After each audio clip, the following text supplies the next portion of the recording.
And welcome everyone to the Red Path. I'm joined today by What's up? Dara over on this side, and we are going to talk about some leaks, some World Eaters news or predictions. We're gonna get into it. You know, there's been other channels recently trying to jump on the Chaos Space Marine hype train. You know, those small channels like Auspex Tactics and so on. No one knows who those guys are. Nothing on the Red Path. This is the chaos. This is the Eye of Terror right here. This is the pinnacle of Chaos Space Marine content that you're going to find on any platform, be it the internet or elsewhere. This is better than Warcom. Yeah. This is where it comes from. Yeah, you know, I've written the Codex. Yeah, I have written the Codex. I know it all. But yeah, welcome everyone to the stream, and if you're watching this later, thanks for tuning in and watching our re-release of our chat. It is a Sunday afternoon, and we're pretty hyped. We're pretty excited for this. We did just have about half an hour. We was chatting here, just kind of going over some questions in the chat and chatting to people in there and stuff. So when we do these live streams, that is something we like to do. Just have a little bullshit session. But we are now jumping into why we're here. So the first thing we're going to talk about, and let me make sure I've got everything set up. Let's see if this works. This is going to be awesome if this works. I think it worked. Dara. We are... Whatever you say, dude, I can't see anything. Our screen has been shifted. We're now sideways. You're above me. And I've got a very professional Word document open here. But basically, we're not going to spend a whole lot of time on this because probably most of you have already been, consuming these leaks just as much as we have, trying to figure out what's going on. But the first thing I think we want to talk about is our doctrine equivalent, right? Your Space Marines get their extra AP on different weapon types and different round numbers. And the way the leaks suggest, and I don't know if this is correct because it is just leaks and rumours, but we have Destruction, Massacre and Slaughter. Round 1 you're in Destruction Doctrine or whatever it's called. Round 2 you're in Massacre. Round 3 you're in Massacre or Slaughter, and then round 4 and 5 you're in Slaughter. So Destruction is your heavy and grenades, Massacre is your rapid fire assault and pistol apparently, and Slaughter is assault weapons, pistol and melee weapons. And what this doctrine is going to give us is exploding sixes in those phases for those weapon types. So in round 1, your heavy weapons, a 6 to hit will give you an additional hit. It's Death to the False Emperor on ranged weapons. What do you think about that, mate? As a general rule, as a mechanic for Chaos Space Marines, what are your initial thoughts on it if that proves to be true or close to true? As a general mechanic, it's fine. I think it's definitely less good for World Eaters than it is for... it's worse than what we currently have. Yes. In the sense that, we're not bringing many heavy weapons to bear or rapid fire weapons. And if we are, it's probably in the volume that getting sixes to hit doesn't really matter so much. Yeah. I also just think it's a little bit unimaginative. Yeah. A small bit. It's oh, here's a clone of Doctrines. And it's that's fine. But, it could be something else. Deck Guard of Contagions. That's really cool. I think that's one of my favorite mechanics. Or, we got Miracle Dice for the Sisters and all these other, the Fate Dice for the Elder. They're all really cool mechanics. Yeah. It's just a little bit, okay, vanilla. that's fine. It's a bit vanilla. Yeah. And I think for World Eaters, it's quite annoying, actually, because currently we have Death to the False Emperor all the time against everyone. Yeah.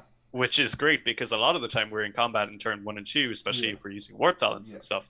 Now it's you just don't have that until turn 3. Yeah. Well, okay. I don't know. Let's I don't know. this. This is Chaos Space Marines. This is the which, and apparently World Eaters aren't in this codex if the leaks are to be believed. Now, most of these leaks here, or rumours, have come from someone whose predictions so far have been very accurate. I'd say 90% accurate, which is incredibly good. That doesn't mean these are correct, because it's entirely possible that GW sends different versions of playtest codexes to different groups. So we don't know. They may have sent, all the playtesters in England this doctrine, right? and then all the playtesters in the United States may have a completely different super doctrine or doctrine rule. We don't know. So, but yes, I completely agree that it is unoriginal, or it feels unoriginal. That's my biggest thing. It's like, oh, it is just doctrines but slightly different, when we have seen incredibly fun, fluffy faction rules like the contagions, like you mentioned. But we'll just have to wait and see. I think some armies would be very good at this. Like, can you imagine like even a fluffy Iron Warriors list? Yeah, that's what springs to my mind. The Iron Warriors, or like Black Legion with a phalanx of Terminators in round 2, stuff like that. I'm like, oh, that's pretty sick. You know, I vibe with that. Because Chaos Space Marines are always going to be at least good in melee. Like even your standard CSM 5-man troop is not bad in melee. I mean, they have decent volume, and even your your Iron Warriors, who are more known for their range superiority and artillery and stuff, they can still fight because they're Marines. So they'll benefit well because they'll just be solid throughout the game. But then someone like us, World Eaters, if we were to get this rule, it keeps us in our 8th edition list archetype of, oh great, we still have to bring a whole bunch of long range stuff, which is I want to run a melee horde. I want a few token guns here and there, bolters fine, some plasma pistols fine, but I don't want to have to get stuck running Volkite Contemptors just to be able to play the game on something of an even kill. And unfortunately, Volkite Contemptors with this are super strong because you've got volume of a good profile weapon. And I don't want to do that. But we will see, I guess. I mean, it's something. The next thing I got here, I don't know if you can see this on the screen, Dara. If not, I'm just going to... No. Okay. I'm just going to have to... I just have all the power. The next thing is the marks, like the Mark of Chaos, whether that's your Khorne, Nurgle, Tzeentch, or Slanesh. So apparently it's applied to Khorne characters, which makes sense from a rules mechanic to me. It's kind of a shame it's just not everything, or at least everything that has a soul, I guess. Like obviously, yeah, right. Your tanks could be argued that they could be imbued with a demonic spirit, like the machine spirit or something. But I get it from a mechanical point of view. It grants having a Mark of Chaos gives you a keyword like Khorne or Mark of Khorne, and a demonic gift, which I'm not too sure what that is. But from what I've heard, Khorne's gift is +1 strength on the charge, which that could be pretty tasty. That's good. That's hella good. Yeah. Yeah. You can immediately start thinking of some builds. Like imagine, I'm not sure how they'll interact, but Khorne Berserkers in Creations of Bile. Strength 5 base, +1 for being Creations of Bile if they gain that, because there's some weird ways that may interact. And then Mark of Khorne, obviously. Strength 7 on the charge. Like, regardless of what weapon if they have chain axes, it's like 9 or something stupid. It will be. Weapons... like basically every infantry unit gets a significant boost from that. Like, I think pretty much every infantry unit gets pushed past a good threshold point. Yes. Like Warp Talons at Strength 5, Raptors at Strength 5, Chosen, Terminators. Like, that is not bad on any. Yeah. That is just like, that's a fantastic rule for us. Yeah. So powerful. Yeah. Because, like, one of the issues with World Eaters and Chaos Space Marines in general, we do okay with volume. It's the other stages of the chain where we fall short, whether it's our strength and ability to wound, which we can normally ameliorate with Veterans of the Long War or something, or it's our AP, because we're just stuck with AP 0 and AP 1 legions, Yeah, that's great. Yep. And damage, obviously, we're generally neutered at damage 1. But anything that buffs up another part of that chain, it just means more of those dice are successful and more pushes through to force saves. So I'm glad that the Mark of Chaos or Marks of Chaos are actually going to do something rather than unlock a stratagem, right? Yeah. I mean, I hope they do both. I would like to see them have a stratagem as well. Yeah. It'll be interesting to see how much they cost, because I believe they do cost points now. Yeah. So actually like seeing like, okay, I know this will push this unit to this strength, but is it going to be worth it if it's like 15 points or something like that? Yeah. It's cool. I really like having to make those decisions and think Yes. about those things, you know. So overall, that's a big thumbs up rule for me, if true. Big Yeah. if true, as the meme would say. Yeah. And okay, so leading on from marks, we got the icons, right? So this is another thing similar to icons as they are now. You pay in points. You've got your generic unmarked or unaligned mark of icon of vengeance, which is, if I'm understanding it right, +1 to combat attrition tests for the enemy, which I can see, you know, like maybe with Night Lords somewhere, like when you can leadership or debuffing enemy morale really only matters if you're really going hard into it.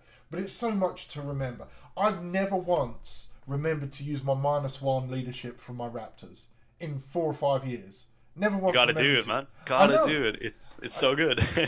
But it's just one of those things. I don't know. Maybe it's fine. But I want to see a fear build. Fleas in combat. Yeah. That could be. That would be spicy. That could be tasty. I want to see a fear build work. I don't know how, but I want to see someone run a crazy competitive list that's based around messing with morale. I need it in my life. Yeah, I've seen them sort of out in the wild, rarely had them played against me, and when it comes together, it's like, so I've just lost, you know, half my unit or something, or whatever it is, and you know, screwing up morale can change a game. So I hope to see it. I would like to see Night Lords especially. If any army in the game, you know, should be able to absolutely maximize the attrition and the end of the round losses from morale, it needs to be Night Lords, and I hope they do. Then the other ones, we get Icon of Flame +1 AP in shooting, which is ridiculously good. Icon of Excess +1 to hit in combat. It's beautiful. Depending on what happens really good. With Death to the False Emperor and stuff. You know, there's a reason you get you get big blobs of raptors in many, you know, like Emperor's Children or Creations of Baal armies, because exploding 4s right now are pretty disgusting. Despair for Nurgle, 6s to hit auto wound, could be really good. Lovely. Really nice. Like if you get good ways to bump up the accuracy, you're getting +1 to hit from prescience or something. Very nice. I'd assume it'd be unmodified 6s. Yeah, it'll probably be unmodified. But still, like, just the accuracy you're afforded. And then, of course, the one we care about, Icon of Wrath, an additional AP, -1 AP in combat, which I would argue is probably the worst outside of Vengeance. However, specifically, if you are going to be running a Khorne-themed army, or Khorne-themed units, that is incredibly good. Extra AP in combat, like, we're always using Wild Fury, right? Is there a game that goes by where you do not use it at least once, if not twice or more? Right? Yeah, it's a keystone. I do think that, like, while it's obviously a good icon, I think it's definitely the weakest, like you said, but it's a downgrade from the previous icon, which was reroll charges, which I think is actually, you know, it's bigger than people think. Yeah. Extra AP is fantastic, don't get me wrong. Like, it saves you a Wild Fury CP every turn, whatever. So that's really good, or you can stack on a top Wild Fury if that still exists, which, you know, AP3 Chain Axes is a good meme. Yeah. So it's definitely not bad. It's definitely not bad. I just hope there's other ways of re-rolling charges. Yeah. I think, I'm sure there will be, but we'll talk about that in our kind of prediction section more. But I think it's a good one, and it will be good for World Eaters specifically, assuming we do get those charge buffs and reroll charges, which I think we have to at this point. I'm confident of that. Just having that as a, you know, if we're in the Harlequins meta, I'll save the points. There's no point in getting AP2, AP3 in combat. But if we're in the, you know, Death Guard meta, you know, every unit is getting extra AP because I need to start pushing past, or a Dark Angels meta, Storm Shields anywhere, or, you know, I need to be forcing those saves. So I like it as that, because you can adjust your, you know, units based on that. But yeah, overall, okay. I like customization. It's fine. Yep. Yeah. It's a nice like combination of, we'll say, the icon and the mark both doing interesting things Yeah. that kind of interact with each other. It's just like overall, I'm like, yep, there's fluff and flavor there that Yeah. I'm happy about. Nice representation for each god. I think nothing Yeah. there is really bad per se. It's just, Yeah. it's we all wanted marks to do something. We all wanted icons to be interesting. Now we have both. Cool, sweet. Can't complain. So the next big thing is the Legion traits, and I don't want to talk about every single Legion here, but what's one Legion outside of World Eaters that you're excited for? Yeah. Oh man, yeah. To be honest, I think like my own opinion, based on what we've seen, true or not, I think the Iron Warriors look hella scary, dude. Yes. Like I'm seeing combinations there for the Iron Warriors already, and I'm like, damn, they're gonna mess things up on the table. You know? So let's highlight them for like 2 minutes, whatever. Just see what they do. So Run me through. they get ignore cover, which they already have. You know, Sweet. I'm going to assume that it's going to conglomerate all the weird interactions in the rare rules section. It's like any kind of cover you are benefiting from not anymore. You're not getting dense. You're not getting heavy cover. You're not getting light cover. We literally do not care about what is between you and me. Here's, like a 30-pound grenade we're just throwing at you. Or whatever. So good. I hope that really they good. can, because it's not quite as good as, ignoring modifiers and stuff like that. But I want them to basically say, no cover for you. None at all. We are so good at shooting, you get nothing. The building you're standing in, 1 CP, like the Gene Stealer Colts get a stratagem to do that. It now has no cover associated to it. I hope they get things like that where they can change the battlefield. You know what I mean? They can actually remove or add terrain traits. Like a CP is like pick apart a terrain piece on the map that does not already provide light cover. Now it does for your army. Like that's what they would do. Bring the siege expert part of the Iron Warriors in, like make it feel like you're on a battlefield that they have fortified, that they know they can pick it apart or build it up depending on what they need. Like already I'm feeling it with just like the ignore all the cover and stuff. I'm like, these guys know how to shoot through a building. I don't care that you're hiding inside there because they're gonna pop you out, no problem. Even like, oh, okay, we're kind of hiding behind this wood here, you can't see us. It's like, no, don't worry, bro, we got this. You're done. We had our cultists on this battlefield 6 months ago. We have range marked everything. Our ships are in the sky with orbital bombardment, all the major cover. You're going down. I think hopefully it does play into that a lot. And the second aspect of the Legion trait is it reduces AP 1 and 2 by 1. So -1 becomes 0, and -2 becomes -1. And presumably they're going to get ways to be in cover. So it's just so Iron Warrior to be like, yep, it's plinging off us. It doesn't do anything. But hit me with their Doctrine piece, like their special. I think it's in the first one. Their ability that they get with that. You're talking about the one piece I didn't actually write down. I know what it is, so it's okay. You tell us then. So yeah, you know the way like every chapter or whatever for the Space Marines get theirs, like their own personal little doctrine thing. We have that too for Chaos, supposedly. Yeah. And the one for Iron Warriors, if I believe correctly, is when you're in that first Devastation doctrine. I can't remember what it's called. You get +1 to wound against vehicles and buildings, which I think obviously if you're firing heavy weapons, that is so powerful, so powerful.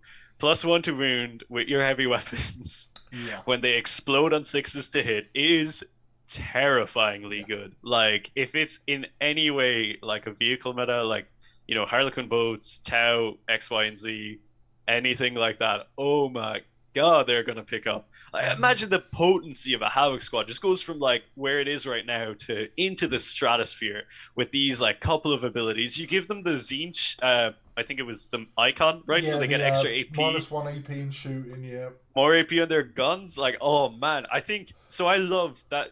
This is the thing, right? For me, each individual rule seems like, oh, that's cute, that's nice. But you start putting the pieces together in your head, and you're like, I have this toolbox of customization that I can just like glue together to basically kind of like make the type of unit that you want to see. I'm about that life.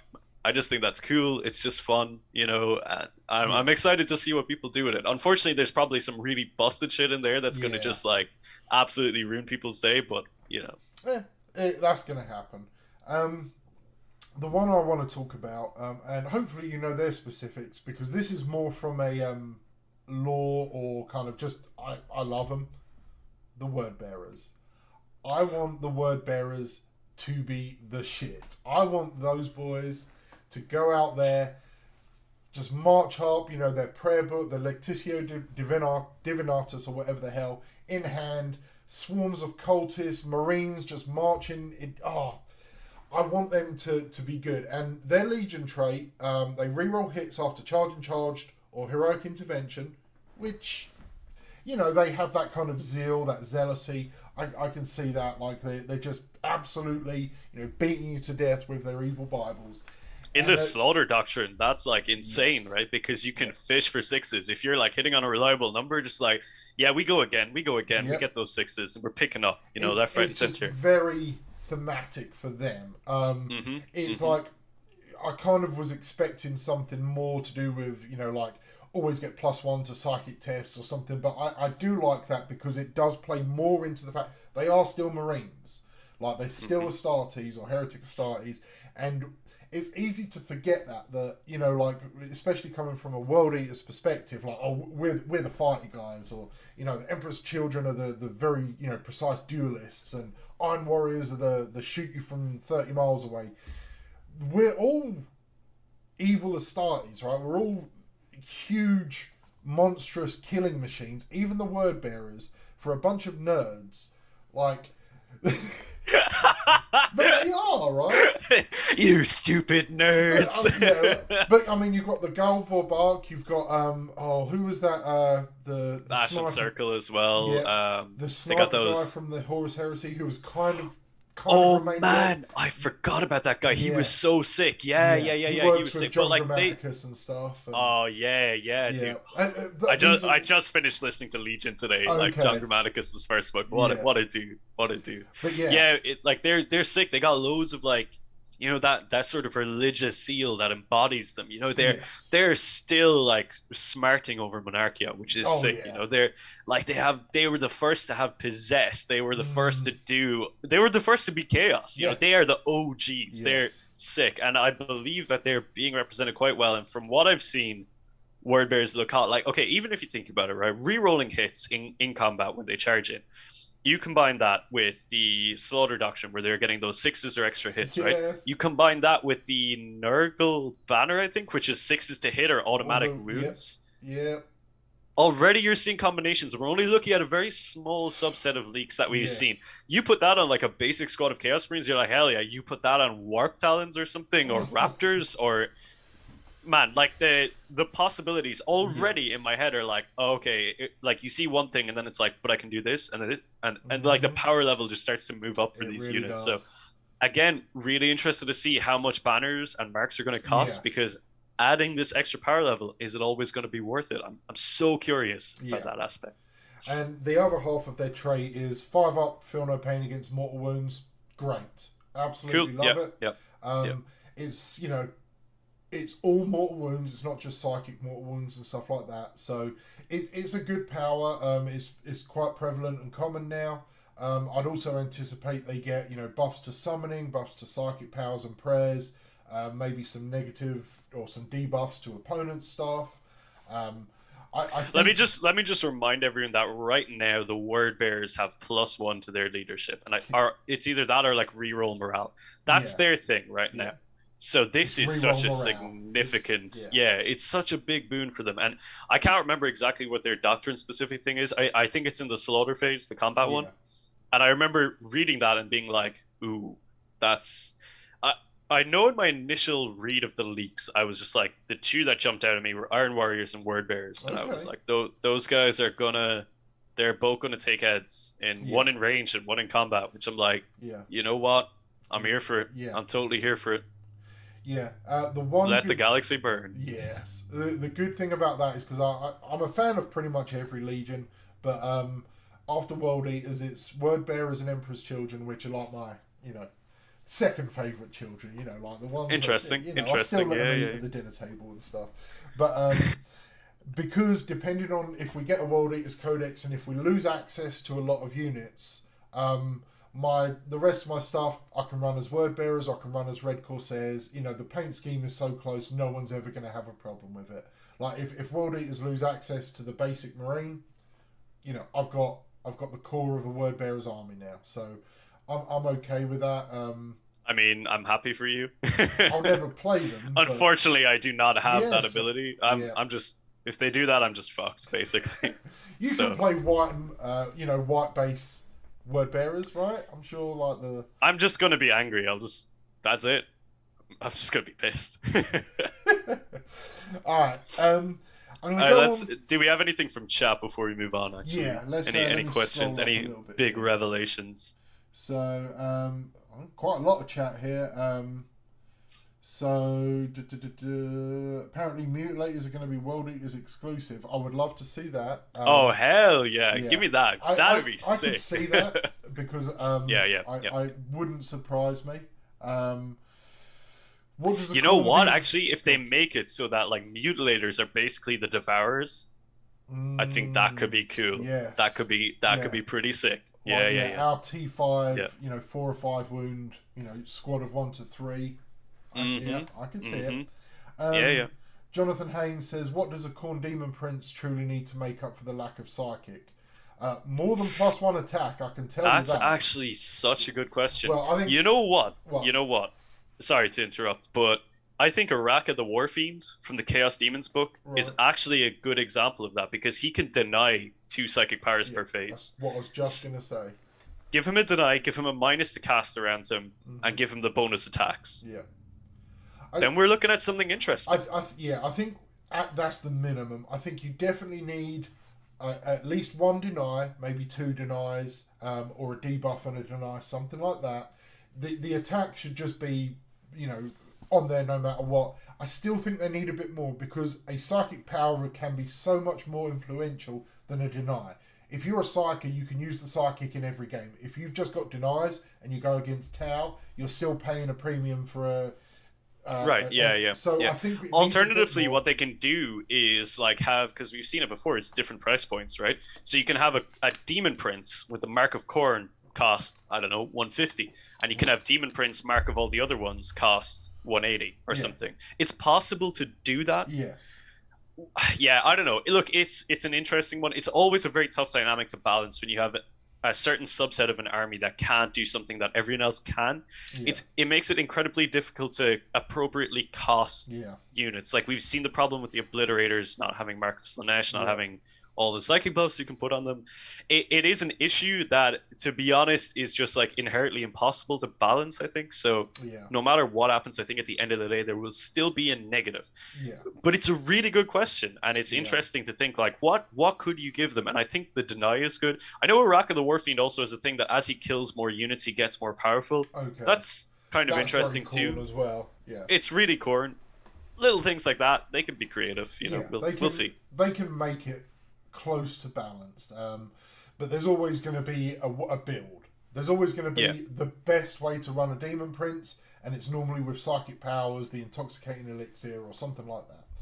But let's have a look here. Haley says Muties and a Blitz are getting combined. That does look likely, and we're going to touch on that here in a minute, stat wise. A lot of comments here. I don't want to spend the whole time. Since the Death Guard and Thousand Sons Codex released, they were not considered supplements. I think we're going to get a Codex eventually, and I think we're going to get either a supplement or a White Dwarf or a Warzone book alongside the Codex, or an FAQ saying you can still use World Eaters with these units here, must be Khorne, no Psychers, etc. It's going to be something to tide us over, basically, in the meantime. Hard to say exactly what it's going to be right now, but you can imagine that we're not just going to be left hung out to dry with basically nothing to go on until we get our book, which is possible. I mean, rumors are strongly suggesting we are. So there's a comment here. I can't really read it. It's a bit strange. Mbod Jai says, Dara's handsome. What does that mean? It doesn't make any sense to me. So Hedy says that's the real reason we're here. You know, we bully you in the Discord, but we hype you up on the stream. That's why we're here, man. This is like the public perception of how I'm treated is so different to how I'm treated. Like, you know, it's like elsewhere, I'm just like, oh, I'm the whipping boy of the channel, basically. But you know, it's cool. I live with it. We move on. I think Cult Marines won't get Legion traits. Yeah, makes sense. Makes Chaos sense. Marines make sense. Yep. So, all right, let's just quickly. Sisters Psychic Community. I'm presuming for the Demon Prince. Yep, I would definitely something like that, like a 6-up deny, or the Demon Prince of Khorne has a 6-inch aura. Any units within it can do a deny on a 6. It's not That's as broken sick. as Sisters. Yeah, that's sick. But you know, so, I don't know. Like, that's just a spitball. Obviously, you need to refine that, stop it being broken or underpowered or whatever. But something, cool. You know, it's like it's flattening the warp even more, that those that are near the prince are like able to channel it, like, or something. Right? Yeah. I'm into. I'm into. Sisters of Silence is what Jason was talking about. Yeah, like a the Null Maidens. Yeah. Cool. All right, what do we have next? Okay, so let's jump on. Let me scroll down a page here. So just a sort of a bit of a dive into the units, and again, let's not spend a whole bunch of time on this. Yeah, let's touch on the highlight. Pick what's your favorite one that you've seen? It's Warp Talons, man, and they're not even getting that. That's what I was gonna say. Right, so look, what are you even talking about? This is such a big change for the Warp Talons. So Warp Talons, 5 attacks base, right? So their claws are rolled in. So for World Eaters, they stay exactly the same for what they are now, except presumably if World Eaters can get them, we're going to get an extra attack on the charge, being charged, heroic intervention, whatnot. Probably some other things which buff our number of attacks. Exploding sixes, our slaughter doctrine, all these, whatever things we get. Warp Talons right now are 1 attack base, 2 for the lightning claws, and then World Eaters specifically add 2 if we charge with them. So we do get, on a squad of 10, 51 attacks. Right now, or with the new rules, they would be 51 on a squad of 10 straight out the gate. We are going to get things that buff the number of attacks we get. 51 attacks on Warp Talons is already one of our best plays. What about when it's 71 or 81 attacks on the charge with a 200 to probably 250, 260 point unit? Let's go. Yeah. Let's have Yeah. 2 wounds, 5 up involved. Those guys are not going to be so easy to get rid of anymore, and with their new ability, which is... yes. Hit us with the new ability. So they're going to lose the ability to ignore Overwatch when you deep strike, which I'm fine with because Overwatch isn't much of a thing. And when does it really work? Well, we lost our specialist attachment, Host Raptorial, so no more 6-inch charges. But what they will get is the ability, so once they're in combat, you ain't falling back. You're stuck. You are stuck in combat with one of the best combat units in the game, and sorry about your luck. You're staying. Let me paint the picture. Okay, and I think this is not unreasonable to expect, at least for the time being, until our Codex comes out. What we've seen from a lot of these leaks, supposedly, is that a lot of the Faith and Fury stratagems are remaining for the legions, right? So just hear me out. I'm hearing you.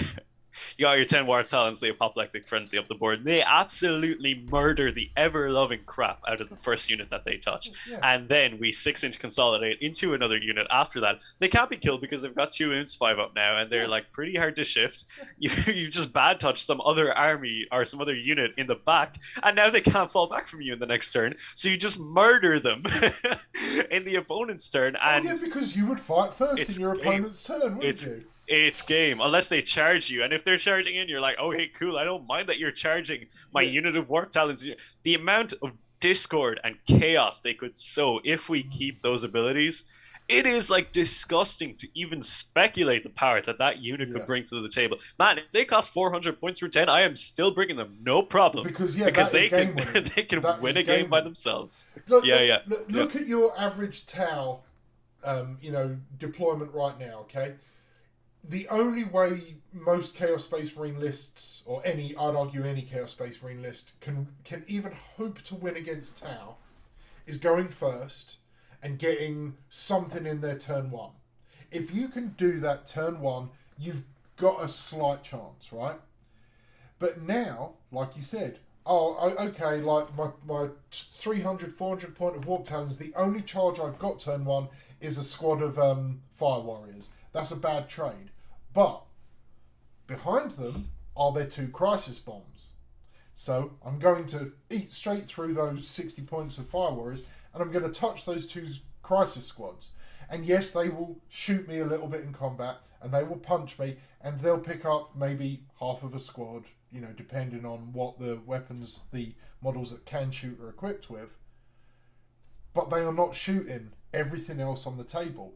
That is 70% of their firepower gone for a turn, gone for 2 turns, depending on how resilient your Warp Talons are.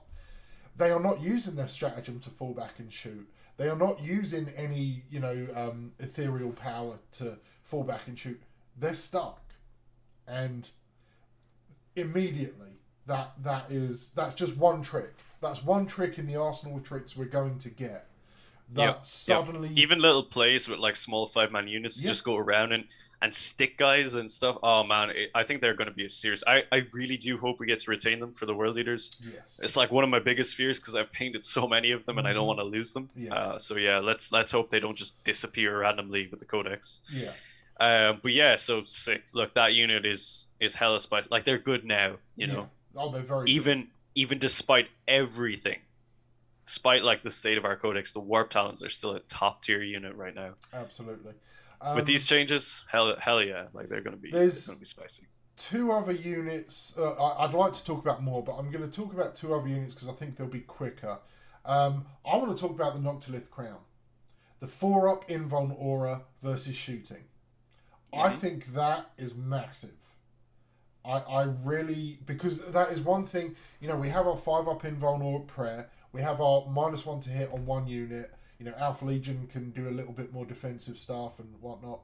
But I think having a terrain piece, if it stays at approximately the 100-point price range that I think it's 80 to 100, I can't remember exactly. A 4-up invuln versus shooting for World Eaters specifically allows us to deploy so much more aggressively than I feel that we can right now. Dara, if you're still running 2 drills on the table, would you consider having a Noctilith Crown on the board, to protect them? That toughness 8.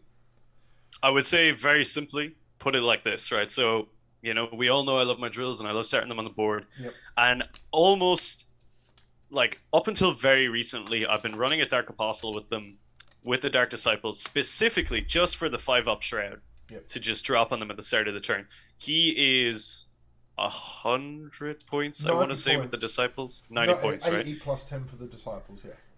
For the same price, to get a 4-up invul with such a bigger sphere of influence, because the Noctilith Crown is massive, an extending bubble as well as the turn. And it's not like it just does that. Yeah, it's got the action thing. No problem. Well. Yeah. And also, it's such a fucking sick model. Yeah. It's so cool. Yeah. I want my giant Stargate. I will convert the hell out of that. Have a Bloodthirster coming through it, no problem. Yeah, dude. I think Noctilith Crown, hell good. Yeah. Hella good. You got to think, right? How oppressive Custodies and Harlequins are with 4-up invuls. I don't like it as a game-wide mechanic. I'm going to be honest. I don't like a 4-up invul outside anyone other than like your Warlord, right? It either sucks for you or it sucks for the opponents. Yeah, it just doesn't feel. I think like Harlequins should have something which makes them very, very hard to kill. I don't mind them being resilient in a way. I just don't know if a 4-up invuln is the right way. Maybe it's just the 4-up invuln with all their extra dice they can roll, which will hopefully be fixed. Yeah, the thing is, I've played against Harlequins a couple of times in the past, and like I've played games where they just don't make their 4-ups, and it's just miserable because like you're like, yeah man, I'm sorry, I'm sorry, and they're just like picking up these like insanely expensive models because the coin toss didn't go their way. It's a poor dynamic in my opinion. It's just not. But as a small source, as because you can't keep your entire army in it because you're not going to win the game because it's a static aura. It's not even the apostle who can move forward and project this aura. It's roughly a quarter of the battlefield in the best case scenario is going to be very hard to shift. But just like Tibbles just said in the chat, Land Raiders. Like, Predators. I was going to go there next. 4-up invuln Predators. Yes. Oh my god. I need anything. Man, it puts tanks back on the board, which is sick. It puts like Havocs, anything that you're planning on staying in your backlines. Like, it's so cool. Well, it's just so cool. One of my favourite lists from 8th edition was Dual Achilles because it had a 2-up, 4-up invul. The Land Raider Achilles with its shooting profile was slightly different, but it had mortal wounds out of line of sight. It had the Soul Burner Bombard or whatever. It was stupid, but it had a 4-up invul, toughness 8, and it was really oppressive. So yeah, the 4-up invul, like, people already hate shooting into a Land Raider with a 5-up invul and the smokescreen keyword. It takes an inordinate amount of shooting to get it. But yeah, there's a lot of plays, and I do like that because obviously Chaos Marines and Loyalist Marines share a lot of the same models. Your Predators, Vindicators, Land Raiders, stuff like that. You don't see them in Loyalists anymore just because of Primaris, and it's understandable. I don't like lore-wise, but I get it. It's differentiating Chaos and Loyalist. I hope to God that us Chaos Marines retain those. I don't mind getting new models for them down the line because they're starting to need a bit of an update aesthetically. But I want us to always keep our Predators because we are the Long War. Any assets that Chaos Marines have retained are going to be those vehicles that were around 10,000 years ago, 5,000 years ago. They have the blueprints or the STCs or whatever, and that's all they've got. They're relics, and maybe make them a bit more powerful or cheaper, but the same stat line. I don't mind if they're disposable tanks or assets, but I want Chaos Marines to keep the Land Raider and the Predator and the Vindicator, and giving them a 4-up invuln does suddenly feel very, very tasty because that is hard to get through. T7 with a 4-up invul is pretty bonkers. T8 with a 4-up invul is, let's go. We are the chief. I mean, I would genuinely consider a Fellblade, to be honest. Oh, God. Just like park a Fellblade behind a Noctilith Crown. You know what? Even just model the Noctilith Crown on top of the Fellblade. So cool. It's not moving anyway, cool. Boys. I'm like, look, I put it down. They're like, oh, you can't do that. I'm like, man, neither of these things are moving. Don't worry about it. I can't move the Fellblade. It's too big. And the Noctilith Crown is the Noctilith Crown. So why not just combine them? You know? Man, you got a Fellblade in your lines popping off with a 4-up invul and whatever, 28, 30 wounds. I don't know what it's got, but it's pretty I would have that. No problem. Buy the dip right now, people. Hop on the Noctilith Crown, and look, if it ends up being rubbish, don't worry about it. You got a sick ass terrain feature for your $35, I think. I've really? got one. I want to be like, I want to check right now and just put one in order. Because I've got one because I wanted one anyway, just because I like it. Because it is a great piece of terrain no matter what. Yeah, it's sick. Yeah, it's so sick. It's not an expensive model as far as, especially for the utility. It's going to be good. Some editions bad in other editions. But, okay, so let's talk about one more unit. We kind of touched on it a bit earlier. I think Obliterators. I think they have possibly one of the most drastic changes. Like, we knew how Terminators would change. There'll be some like minute changes that we don't know about, but we knew they were going to 3 wounds. We knew Bikes are going to 3 wound. Possessed basically becoming a squad of Greater Possessed makes sense. 2 wound Marines. I like some of the customization they've done. Characters I don't really want to talk about just because that feels like the thing that's going to change the most and is the least accurate. Yeah, let me just hit the lights. So I'll be right back. Yeah, so no worries. I'll just read out for everyone. The Obliterators, they're basically gaining Big Guns Never Tire or a variant of. So they'll be able to shoot into combat, and but apparently they're not going to take the modifier for it. So like crisis suits can do that anyway. They're getting power fists without a negative modifier, which is great. I love that because they are they're bigger than Terminators. They're possessed Terminators, you know, with like old school, probably like Saturnine plate. I think it's Saturnine plate. Like they're the real old boys. Then they're all right. So I'll read out the weapon profiles, and you tell me if you think it's better or worse than their previous, right? So they can have 9 plus D6 shots at Strength 5, AP 1, Damage 1. Or they can have 3 plus D3, Strength 7, AP 2, Damage 2. Or D3, Strength 9, AP 3, Damage 4. So you've got like a good bolter profile, a very good autocannon profile, or a D3 las cannon with a good damage profile. It's not D6, it's just flat damage 4. That or the way it currently is. What do you prefer?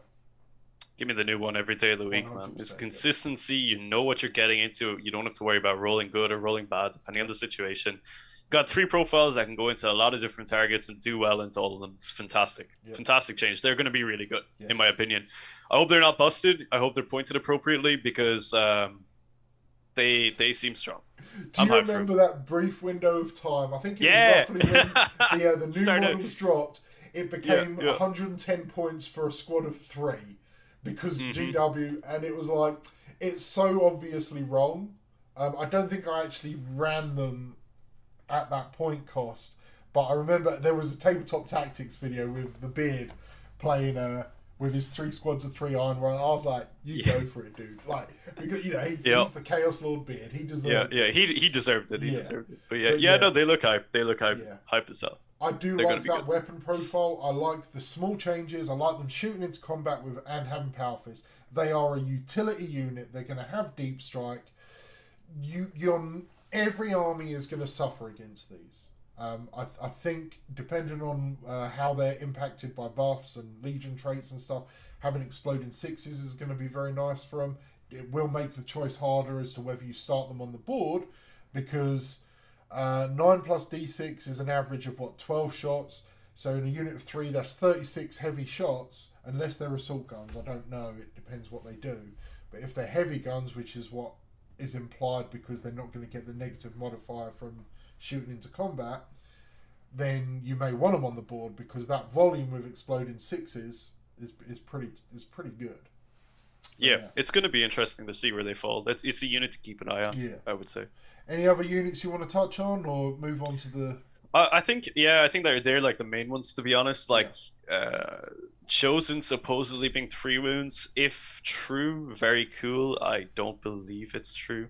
Yeah, I just don't see why Chosen would be 3 wounds. Yeah, Possessed being 3 wounds, I can totally see and believe, and that's going to be hella good. I think Possessed. I know we don't know much about the Possessed right now, but man, I think Possessed Word Bearers, which is very cool, that could be very good. They look like they're going to be strong. I think. But I'm very good. Complete speculation on my part, but they look good. Okay, so let's briefly talk about the fact that the rumor is, and it seems likely, because I've heard it from I've read it and heard it in different places in the internet and in real life as well.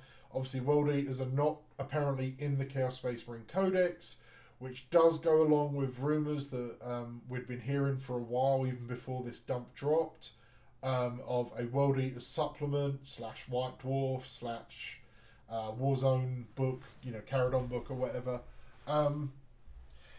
Considering if we roll back 2-3 years, whenever the new Chaos Space Marine troop model box released, and there was no World Eaters or Emperor's Children transfers, decals in there. There's been a lot of other little hints over the years. What are you thinking? Are you thinking we're getting a supplement or a codex, or are you still skeptical? No, let's be real about it, guys. Okay, we have that big list of leaks of models, right? It had everything that's come out this year. It even had the goddamn squats that just got released or announced or whatever. And in it says the World Leaders are coming with their own codex and Demon Prime Archangron. Look, I don't know what more to tell you. That leak seems to be the roadmap for the year. Yeah. Yeah. And we've heard it from other sources now, like other people with these Codex leaks being like, oh, they're not in the book and all this other stuff. And like, apparently, yeah, there's just a lot of stuff floating around. And I would say the public opinion that I seem to glean from the general kind of like chatter is that everyone is now saying it's not a matter of if, it's just a matter of when. And I am very much inclined to agree because, look, we've just heard it enough. It's I will be absolutely shocked beyond belief if the World Leaders are not getting a Codex in this edition. I just, the channel's been around now for a year, just over a year, about a year and a half actually. GW seen this channel crop up, and they're like, you know what? Let's give them a Codex. Let's just throw them a Codex. That's what the Red Path has caused the fact that we have to get a World Eaters. I told you, everyone. I wrote the book myself. It's coming. Yeah, look, we don't know. Aside from GW saying that, like, it's coming. Yeah, I don't know. We're not, we're not play testers. We don't get early access to stuff. We're not in contact with GW. I have it all. Well, he's lying. I have it all. But I have Angron right behind me right now. the stars of a point in they're in alignment. I think it's coming. Yep. It's coming. Yep. I am fully expectant of a full release of new models. It'll probably be staggered. There'll be a starter box, new Berserkers, maybe the Mutilators or Devourers or something. We got that Warhammer Plus guy I did the CSI deep dive on to find out that it was a Khorne Terminator. I mean, if that's not indication that there's stuff coming for World Leaders, I don't know what is. We keep seeing all these hints. There's new artwork even in some of the Octarius books and stuff like that. There's like lore about the World Leaders, pissing around, having a good time. The Red Angel was in the base rule book. Like, how many crumbs do you have to give us before you just tell us where it is? I know. Wow. But like I agree with you. We're going to get lots of new models. Probably going to get Angron. I don't see any world where they release a World Leaders Codex without Angron. That's just not how it happens. We have Magnus, we have Mortarion. Angron's coming. Mm-hmm. It's going to be sick. He's going to be the best model of the year. We all know it. So it's happening. All right, so let's move on to the last part of the video, which is kind of like the funnest part. It's kind of our speculation. Now I have dived very deep in the worst, most disgusting places of the internet. I've been on Reddit, Darren. I've been through forums. I've been on websites where I had to use Google Translate. I've been everywhere, and this is work over the last few weeks. And all of the stuff on the screen now, to one degree or another, is a compilation of rumours which may be completely pulled out of people's asses. They may be legit someone leaking something. I don't know. This is stuff that we have heard whispers about. Maybe someone in the Discord says something. So this is all speculation / rumours / who the fuck knows, right? But the kind of information we have roughly right now that has been suggested or is possibly a leak, that the Legion trait for World Eaters, Codex, supplement, whatever, is going to be +1 attack on the charge, if charged, or heroic intervention. So it's basically the correct way Butcher's Nails should be done, right? But also exploding 6s in combat. So we're basically keeping Death to the False Emperor and Butcher's Nails, but a more elevated thing, because that's going to stack on top of the Slaughter Doctrine and stuff like that, right? The specific Super Doctrine, or whatever have you, for World Eaters, is going to be a double exploding 6 in combat, round 3 onwards, right? So if that either stacks on top of, or if it does stack on Slaughter Doctrine, our 6s are going to explode into 3 hits, or it would actually be 4 hits, because the 6 itself would hit, the Death to the False Emperor would hit, Slaughter Doctrine would hit, and the Super 4 hits. A 6 would be 4 hits. That's pretty disgusting. Now, I don't know, again, this is just something that is some leaks are suggesting, some rumours, some weird comments. Khorne apparently is going to keep Fight Twice, which does imply that Berserkers are not keeping Fight Twice, which as we have long predicted and said for probably more than a year now, and it's fine. Don't worry about it. Don't stress. Yeah. Don't stress. Yeah, don't worry about that, because I think that's a positive change overall. He's apparently going to be more like a captain, just re-rolling ones. Probably have his core cast where that one unit re-rolls all failed hits or all hits rather. He's going to be upgraded to Strength 6 base, Super Berserker, and then get +1 strength from the Mark of Khorne, obviously. So it'll be Strength 7. And Gorechild is going to be 2 damage, and he's going to have 9 attacks. So 18 attacks over 2 activations. 2 damage. Okay, it's not the best thing in the world, but it's only a chain axe at the end of the day. Yeah. And I would suspect there'll be ways to change that and upgrade it. So Khorne, he's going to be more of doing what he should be doing, which is getting in the fight and killing stuff rather than sitting there buffing our tanks, right? Red Butchers is apparently going to be a points upgrade or possibly a data sheet. We love to hear it, because I am going to run 30 of them. It's a good day. Obviously point efficiency aside, but I don't care. Wounds, and they will keep Fight Twice as well. Hella good. I think hella good. Just making it a points upgrade is game changing. It's list changing at least, because we love them right now anyway. But 3 wounds, probably some other changes. They're going to have an ability that makes them good in combat. If they're a data sheet, it's going to be Fight Twice. Blah blah blah. Berserkers, and this is what we're here for. This is where I just don't know, man. I just don't know, because Berserkers... You don't want to believe it. Because they could become it's too good. the greatest unit in the game. This may be small. If anyone's watching on a cell phone or just listening, I'm going to read this out. So they're apparently going to go to about 24 points per model, which does kind of line up with how Plague Marines and Rubrics and 2-wound Marines, considering weapons changes and stuff. They're going to be 6-inch move, BS and weapon skill 3, strength 5, T4, 2 wounds, leadership 9. So they're going to go up a point in leadership, which I think is good. It does make a difference. Which I believe is a consistent rumor across the board, that CSM are all getting an extra pip leadership, which is fine. It does make a difference. It does, absolutely. It means a 5-man squad is unbreakable. So they're going to lose Fight Twice, right? But, and here's where it gets spicy, okay? 6 attacks base. Okay, so your bog standard regular Berserker is just 6 attacks on the data sheet, okay? I wouldn't have believed it if I hadn't seen some of the base data sheet attacks on the turn. Then, of course, the Legion trait gives you +1 attack. The Butcher's Nails part of it. Then, apparently, the weapons, which are going to be chain blades. It's not going to be chain axe, chain sword, or bolt pistol, plasma pistol.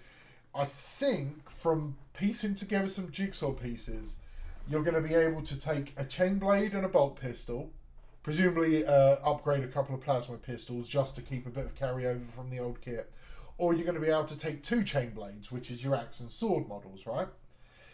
I would imagine having 2 chain blades will also give you an extra attack, because that's why you take a chainsword now, really, because you get the additional attack.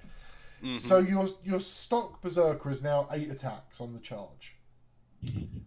Okay, with the Mark of Khorne giving you +1 strength, and the Icon of Wrath giving you -1 AP, or an additional AP, and apparently a chain weapon being strength +1, AP 1, damage +1, and +1 attack of 2 chain weapons. 8 attacks on the charge, strength 7, AP 2, damage 1, exploding 6s. Into what? 3? 3 or potentially 4. 3 in the row. At the end of the game. So my math might be a bit wrong here. But at 120 points for 5 Berserkers, that's 41 attacks on the charge. which is 27 hits, or after the explosion, 41 hits at strength 7, AP 2. My math may be off there because I don't think I considered in exploding into 3 dice instead of 2 dice. Because if it explodes twice, then you've got 100% accuracy mathematically. Mm-hmm. So yep. we're more likely, if all these things stack correctly, to be regularly hitting our opponent more times than we actually roll dice. Okay? Without any stratagems. Like, just in the correct turn of the game, 120 points of Berserkers, and it could be up to 130, 140 with war gear and marks and all this sort of stuff. Even call it 150. Somewhere around 50 hits at strength 7 AP 2. That's ridiculous. Pretty gross. It's pretty disgusting. And I cannot wait. I cannot wait to do that. My 2 squads of 5 Berserkers which get out of my drill, which you failed to kill in your shooting phase because I somehow kept it with a 4-up invuln or whatever, now disembark 3. They're going to move 6, probably getting a charge buff or something. It doesn't really matter because they're now going to delete anything on the table. Like, I don't care. Like, sure, like a bad dice spike, you know, Mortarion survives or something like that. But going into Mortarion with Vets of the Long War or whatever, we're pulling him down. Like, he's getting pulled down. That night, it's on this bottom bracket. That squad of Harlequins with their 4-up invul, no rerolls. What the fuck do we care? We're not re-rolling. We don't care about re-rolling because every 6 is turning into 2, 3, 4 dice, and we will drown you. Like, it's crazy. It's so crazy. I don't want to get hyped because it just seems like that would be too much. You know, yeah. It's really nice. Yeah, look, I mean, I'll definitely take dropping fight twice for this any day of the week. No problem. Yeah. No problem. 24 points a model. Yep, easy mode. Easy mode. And you know, you're throwing in the extra leadership, the 2 wounds, the probable buffs. We're going to be able. We're going to have access to better buffs. Like we're going to have access somewhere to re-rolling all hits, or +1 to hit, or exploding on 5s instead, or it's there. It's there. Yep. They seem great. They seem really great. Okay, so that's the conglomeration of what we've kind of heard. And again, everyone, this is pure the darkest recesses of the internet. I've plucked stuff out and put it together, and yeah, it's so I don't know. But let's go on to the last part of the video here, mate. On the screen, I've got my predictions and speculations with a blank bullet point, so unprofessional, of what I think we're going to get. So I know you can't see this, so I'll kind of read out a chunk of mine, and then you can feed back with your own thoughts. I'll see what I... Yeah, so, we'll go through yours, and then I'll see what I kind of like. All right. So basically, because Death Guard Thousand Sons in their sub-factions, like their, I can't remember, it's like Plague Companies or whatever, they get a relic and a warlord trait and either a stratagem or a psychic power for each of those sub-factions. This is in addition to whatever their contagion is and army-wide stratagems. So I'm going to suggest and predict that we get 8 sub-factions. This is in a codex, right? In a full-blown World Eaters codex. We'll have 8 sub-factions, 8 slaughter hosts or butcher gangs or whatever you want to call it. We'll get a trait and a relic and probably a stratagem because we don't get psychic powers and that is the Thousand Sons thing. But potentially, instead of giving us a stratagem, they might give us like a unique piece of war gear. Like an extra relic, but that can be attached to a champion. Yeah. I can get into that. Yeah. Or like a mini legion trait, like the way most other codexes have got, except Death Guard and Thousand Sons for some reason. They get like their sub factions get an additional army wide rule. I could see something like that. Now I don't know what it will be. I'd like the idea of a unique piece of war gear though, because stratagems I feel need to be small buffs that can affect anything and be situationally powerful but not always relevant. The idea of having like the great chain axe that you can throw on a Berserker champion. Just call it the big one. Yeah. And it's like it's just a you know, the great chain axe or whatever, but it doesn't have -1 to hit or something. You know, it would be kind of sick if they you know, the way the Rampager squad has all those gladiator weapons. Yeah. If like each one got a different one of the gladiator weapons, like one of them has the meteor hammer, one of them has the phalanx blades. You know, one of them has the double-hander chain axe. Like you just it's simple stuff, and people would love it. I don't know. We'll have to see, but I think weapons options is kind of like a nice thing for World Eaters, because that's our jam. Like everything's a weapon, you know, including the enemy we just killed. We'll beat you to death with the guardsman sort of thing. But so that should be one of them. That should be one of them for sure. Next is the stratagems. I'm just kind of like I'm fairly certain we're going to retain Scorn of Sorcery, Wild Fury for the extra AP in combat, Apoplectic Frenzy. I think we'll keep, but because it is also in Sigmar in a different way and things like that. But I think that I would like to see it change to, and let me know what you think. It's 1 CP per unit per 10 power level. So it mixes in with how the strategic reserves thing goes, right? But you could pre-game move a vehicle or a Lord of Skulls, for instance. It'd cost you 2 or 3 CP, which is a resource. It's a trade. And 9 inches isn't a huge amount. We generally only do it on key units like Warp Talons. But could you imagine, you know, being able to park a Land Raider 9 inches ahead of the game? Now it's costing you 2 CP, and it's not like that's a combat unit. But suddenly, the squad inside it has, you know, is already 9 inches up, and you've got the extra disembark and stuff.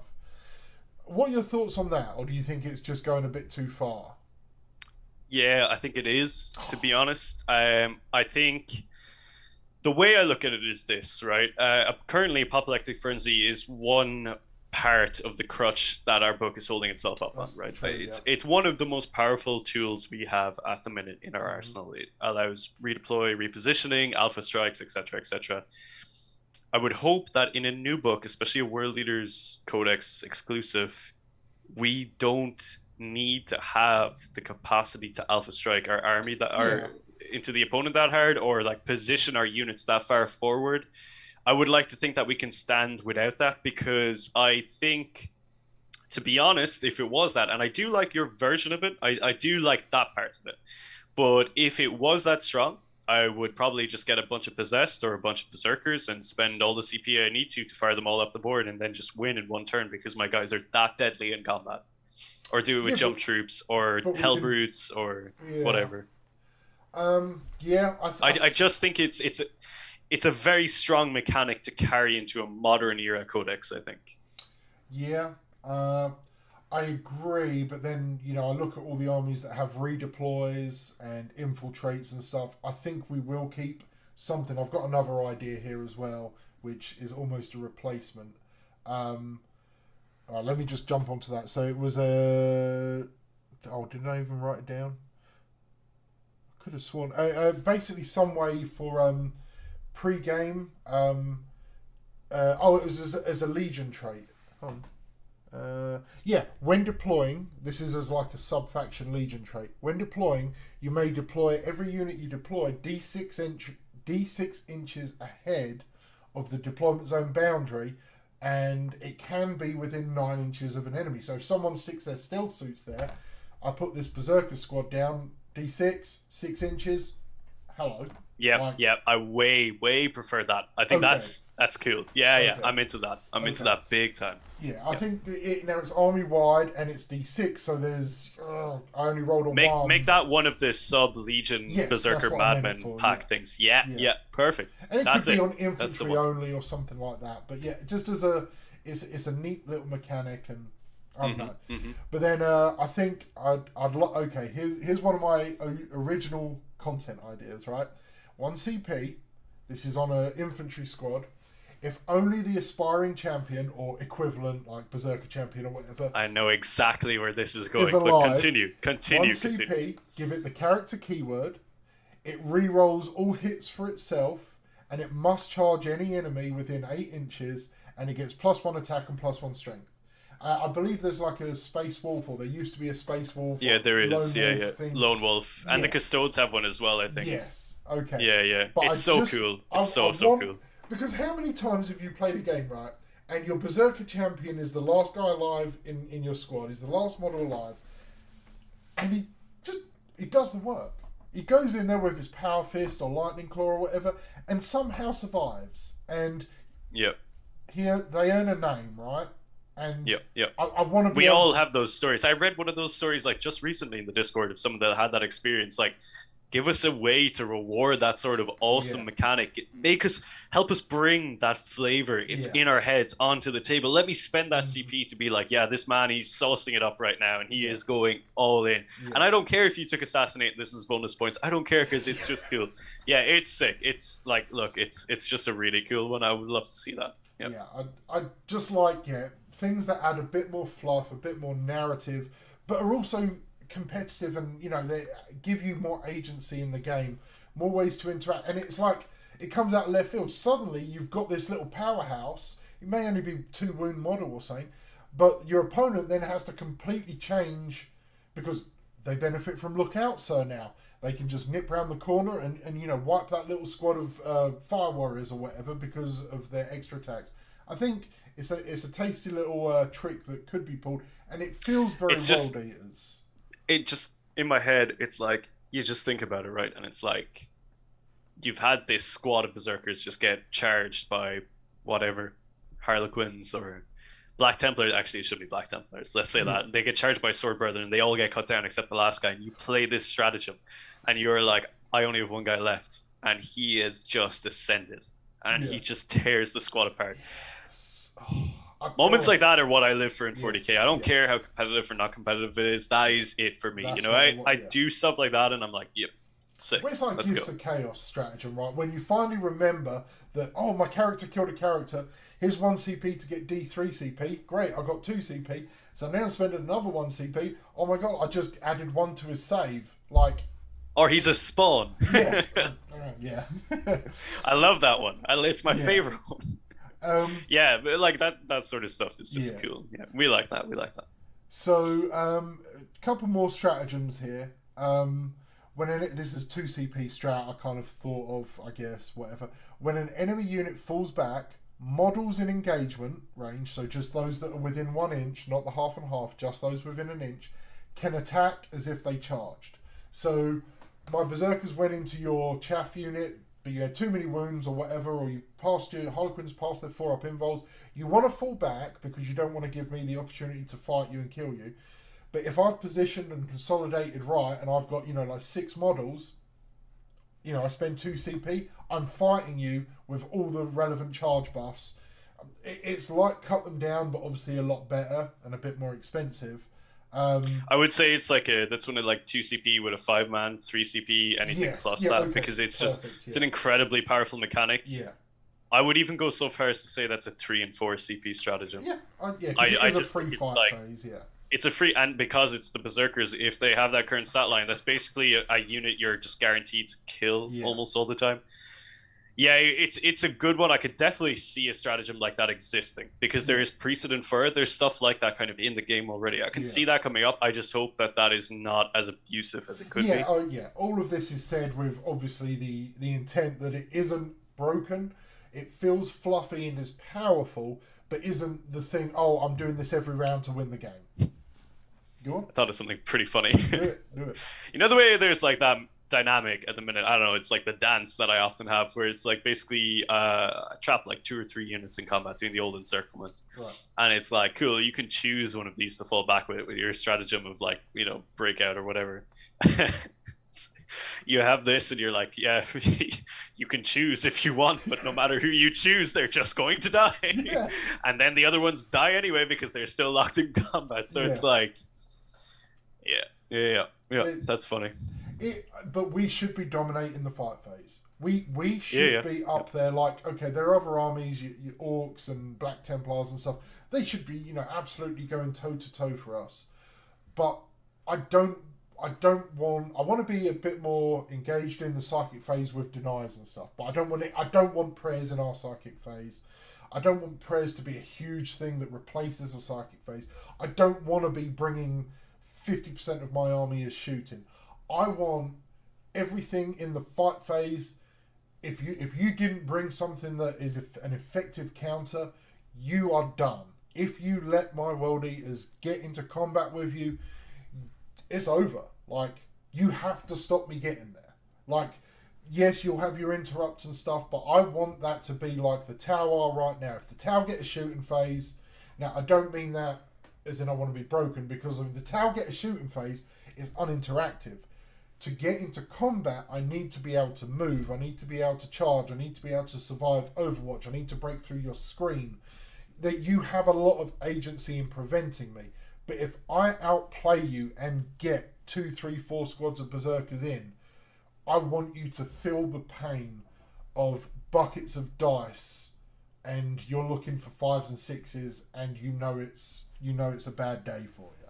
That's what I want us to feel like. We're going to work for it, but we're going to earn that, the ability to just yell in our blood for the blood god in our opponent's faces, because that's what I want. I think that was really well put, to be honest. I think that's like a perfect archetype for how our army should play. Yeah. I think that would be a really amazing way of, basically puts it in my head of how I want it to be, where it's a solid B tier army with some great play, can be an A tier or S tier army. And I think that is how you would do it, with that sort of big brain maneuvering, mastery of the movement phase, all that kind of good stuff. I think, I would be incredibly pleased if the army plays that way. Yeah, because that's how they should. I just seen a comment just briefly, and we are going to go over a few more comments shortly, but Lindsay said, we struggle against enemy strikes, laugh stuff, some sort of counter that, and something we've talked about several times. And yeah, we've talked through that one before. Yeah. It's going to be there. Like the prevalence of fight first. Yeah, fight on death. I don't think we'll get fight on death, because that's like the Creations of Bile supposed but thing. I'm hoping one sub-faction, or it's a stratagem. Like, because Space Marines get, was it Honor the Chapter or something like that. Did you know that Bloodletters have fight on death as a stratagem? Do they really? Did you know? And it's phrased in a very interesting way, which is quite confusing in terms of like, I think these guys can fight even if they're not in engagement range, which is quite amusing. Yeah. But basically, they have a fight and death stratagem for 3 CP from Engine War. It's quite an interesting one. So the precedent is for sure there, for sure. Yeah, I don't think I'd hope that would replace our Blood for the Blood God, but as the rumours are sort of building up now, it doesn't look like we're getting it, especially because you said Creations of Bile are kind of slated rumour-wise to get it. But if we have access to it, just to kind of comment on the statement there that Lindsay made, fight on death, you've got fight first, you've made me fight last, you've made me not count as charging. If I have access to fight on death, we do not care. It doesn't matter, because we are getting that fight phase. You can spend 8 CP to have +7 to wound, and you decimate my 200-point squad of Berserkers.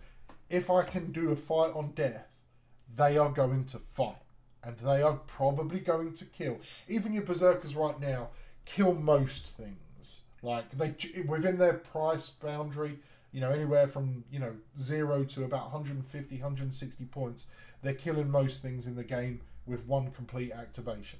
Fighting on death gets that, and I hope we get it in some aspect, whether a stratagem, a warlord trait aura, units within 6 fight on death, or a chaplet, an apostle.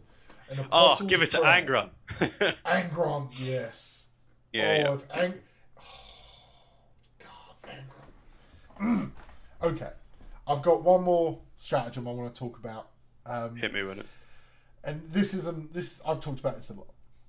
Okay, for 2 CP, it allows a unit with the vehicle keyword to move through breachable terrain as if it had the infantry keyword for that phase. On a 4+, it suffers 1 mortal wound after moving, and on a 6, all units in that terrain piece suffer mortal wound after it's finished its movement. It's the Kool-Aid meme, but if anyone is going to get that, come on. It's the Contemptor, dual chain fist Contemptor. I know. We need Sick, it, man. Yeah. Because, our Maulafines, Hellbrutes, melee Dreadnoughts, whatever. I love terrain in 9th edition, but it's so difficult for melee heavy units that don't have 12-inch movement and fly. If they can't go in a transport and they can't fly, they sit at the back and hold an objective, or they get shot to death on the way there. If you could send a Maulafine through the terrain, that's a game-changing dynamic. Like, your opponent, like you say at the start of the game, hey, just so you know, once per charge phase and in the movement phase, this Maulafine or these units here can go through terrain. But then they position thinking that, that Maulafine's got to move 18 inches to go around. Not today. Like, I don't know, man. I think that suddenly elevates those units from being to get in play.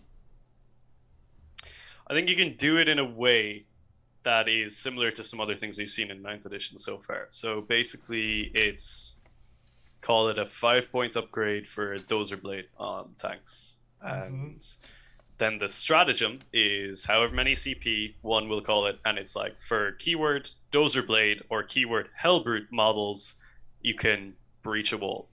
Or, because I think I don't really, I get why it would be on Maulafines, but it just seems a bit too strong on them, I think. Okay. I think that would push Maulafines into a territory where it's like, yeah, that unit suddenly becomes very abusive. But I definitely like the idea of putting a Dozer Blade on a Predator and just being like, in I go. That's funny. And I like the way you do it, where it's like the mortal wounds can happen. And Dreadnoughts should have that ability for sure. That's like the keystone unit for that. Yeah. It's called the Leviathan Siege Dreadnought. Yeah. Give it that ability, It's like, so yeah, I do see it. I think it's good, but I think you should have to pay a points premium or take a specific unit and then have to do a stratagem as well, because I think it's a more powerful rule than a lot of people realize, simply because the game is dictated by the placement of terrain a lot of the time. And the ability for a model to completely ignore that is very, very strong, especially if it's a model that has a good ability to shoot. Yeah. Because I think if you just make it a stratagem where like any demon engines can do it and stuff, like, man, I'm thinking like, cool, I'm definitely bringing a Brass Scorpion at that point, because I can literally just spend a CP and ignore terrain as I move through it. It's a bit much on units like that, even like a Kaitan or something like that. I would say it probably pushes it a little bit too hard when you think of it like that. So just make it very specific, and I think then that's something you can play around with. Yeah. I think we will see with the Knight Codex, or I hope we will see a way for Titanic units to circumvent terrain in some way, because they need it.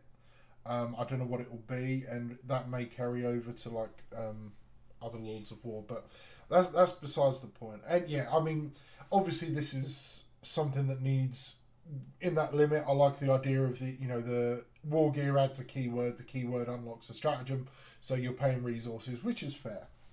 It's like a lot of things, like the shock prows for the Dark Elder have that as well, where it's like you can pay for a shock prow, and then that allows you to use a stratagem, or you can pay for certain types of grenades through the Marines, and then they can use a stratagem.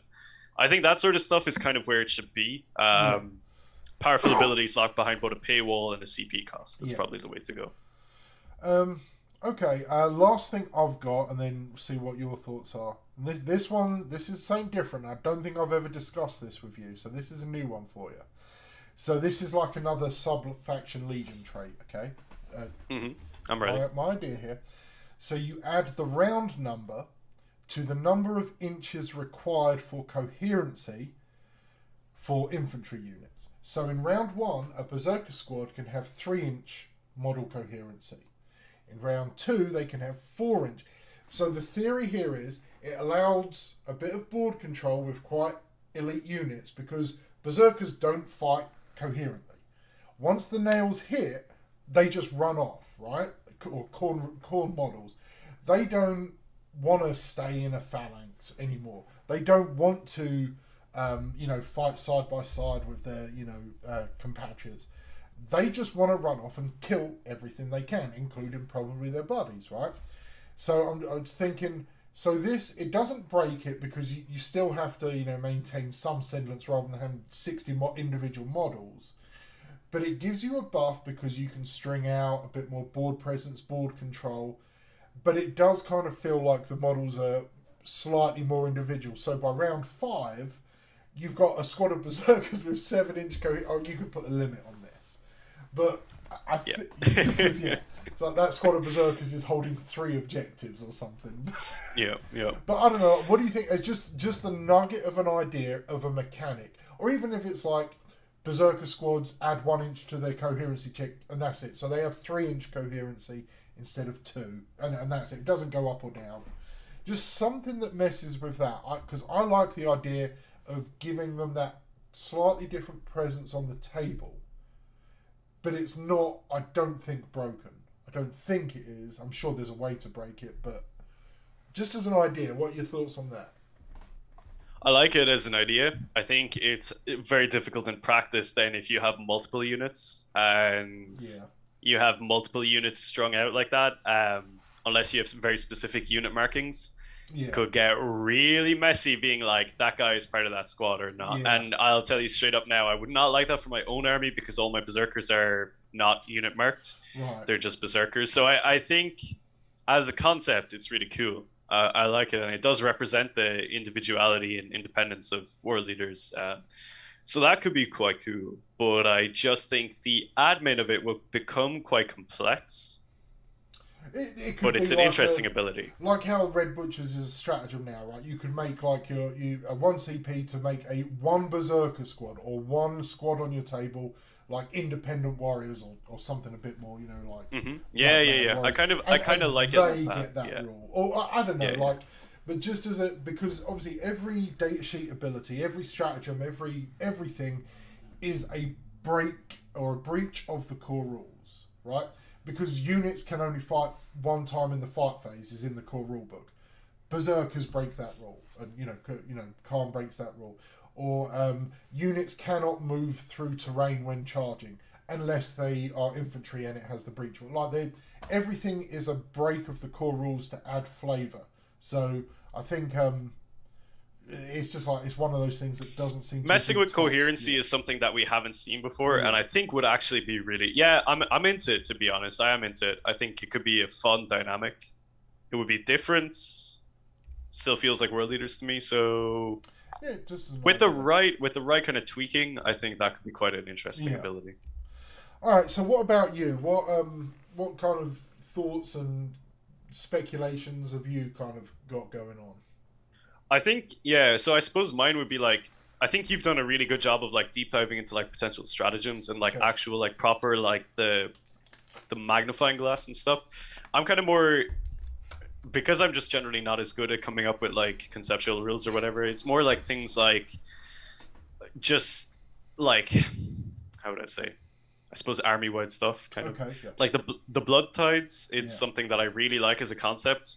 If they did like a weird kind of dark mirror of the contagion discipline with the Blood Tides, I think that could be really fun. Where it's like as the rounds go on, in the case of the contagions, it gets bigger and bigger. You could do something quite cool with Blood Tides for that. I don't exactly know how it would work in terms of like, are you keeping a tally of units killed? I don't really like that one because it's more bookkeeping. I would say like as the rounds go on, these other things happen. Maybe the berserkers get stronger, they get more attacks. I don't know, make it interesting. Make it not just like, oh, their profile gets better, because it's a little bit boring when it's just like, yep, this is good because it's just got these numbers. I like really fun interactions, like as you pointed out, the coherency and stuff. That's sort of like as an overall army-wide mechanic. And then maybe you can drill down with the horde specific ones, like the play companies, and it's like, oh, when the Blood Tide reaches this level or something, then like this company is like in its element. Maybe like you can have like a really shock assault type berserker horde, and it's like at the very start they excel in the first stage of the Blood Tide, or there's like a resilient one where it's like, towards the end they start to feel the power of Khorne, and then there's like a midway one. You can do a lot with that idea, I think. I would like to see them push that boat out and see where they can go from there. Yeah, I think there's a lot of things, Blood Tide, and so on, that is gonna be incorporated. It has to be incorporated somehow. I think the rumors that we've seen that are kind of mentioned are probably for this kind of supplement White Dwarf carryover between the Chaos Codex and our almost certain World Eaters Codex, and I think we'll get a Blood Tithe, whatever, in a true Codex, and it will. I agree with your point there about not wanting to tally kills, because every time I take no prisoners, it's so It's so annoying. It's so annoying. It is book. It is like, oh, I forgot to count in that phase. Did two of your models die or did one? And it's like, it's not my opponent's job to remember what I'm scoring, but often. So it's like, yeah, I don't want that. I want something like maybe every time a unit is killed is okay, but models is too much. I think. I do want to see it somewhere. It's a tough one to accurately, like, because contagions feel perfect, where it's like, the presence coming off these deck guard as the battlefield continues, it just starts to warp the battlefield. It's such a beautifully done rule. Honestly, the deck guard codex, I think, is one of the best written and best composed codexes.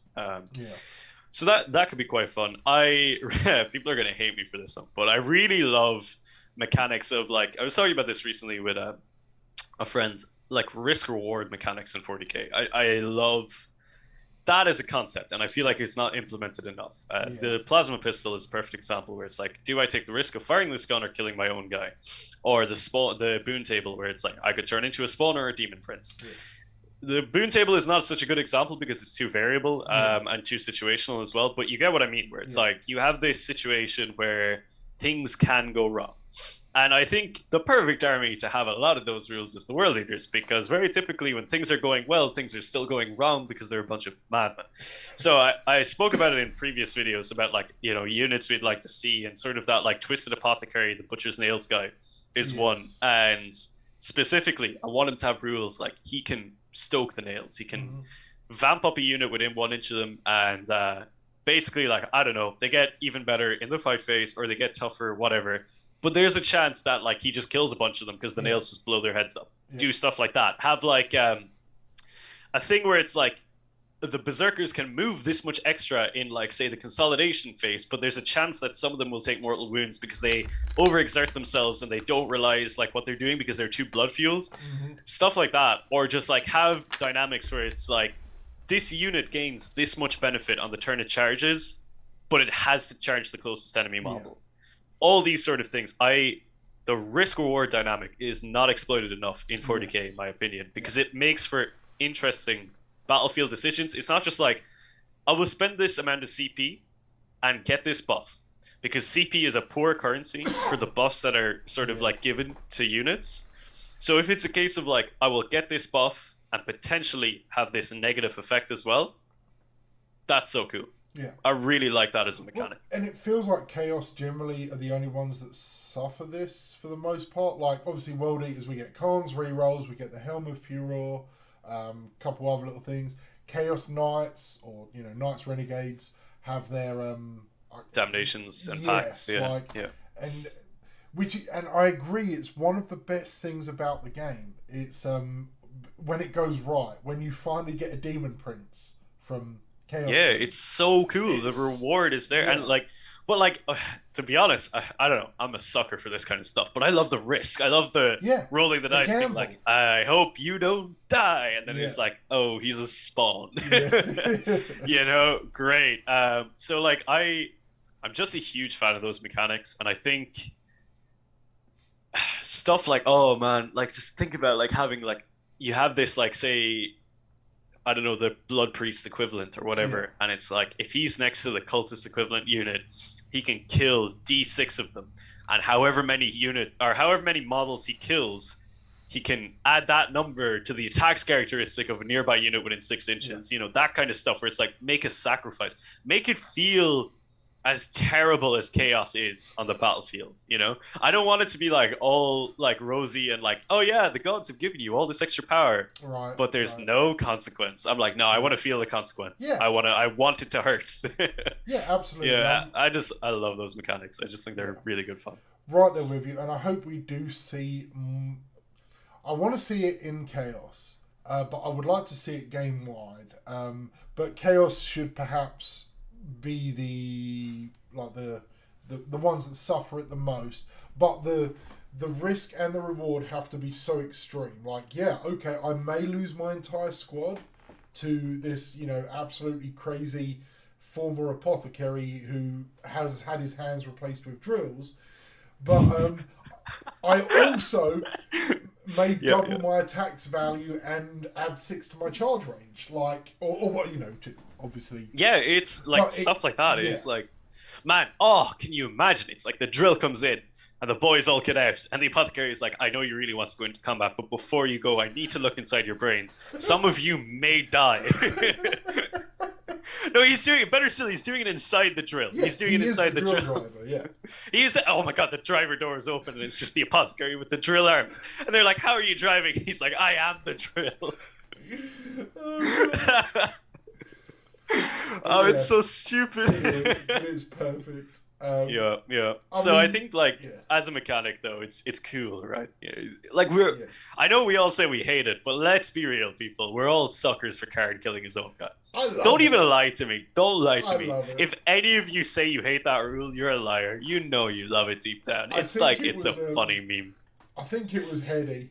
Me and him had a game. This is a while ago, and I'd forgot, and I put Khorne next to a Contemptor Dreadnought. And killed my Contemptor Dreadnought and gave him the bring it down point. It was like, really? It was perfect. But I'm pretty sure it was you, Heady, when we played. But yeah, I love that. It's just fun, man. Like 40K is a fun game. I don't really take it too seriously, where it's just like, competitive is great, I really enjoy it, but at the end of the day, it's just like, I want to have fun. It's toy and stuff like that for me, I'm like, this is fun. I like this. This is just a good laugh.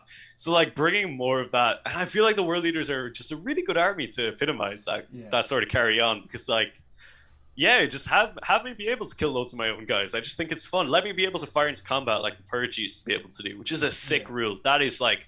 That's one of my favorite rules that ever came out, when the Purge could fire into, like, all life is worthless as the name of the stratagem. Oh, it's peak. Like, it's just so good.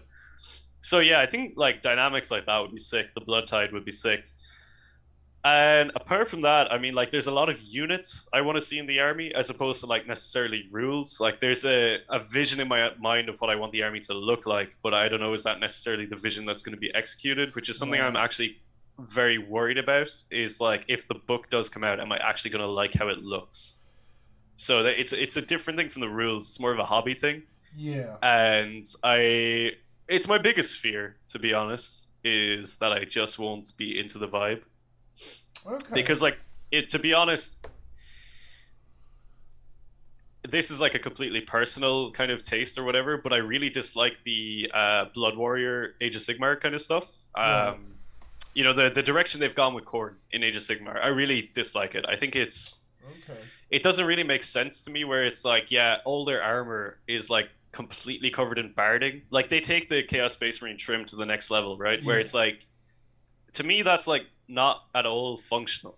It's like, that would be so heavy to put on. You have this much extra copper and brass on your armor. You're not moving. I don't care that you're infused by Khorne. You're not moving.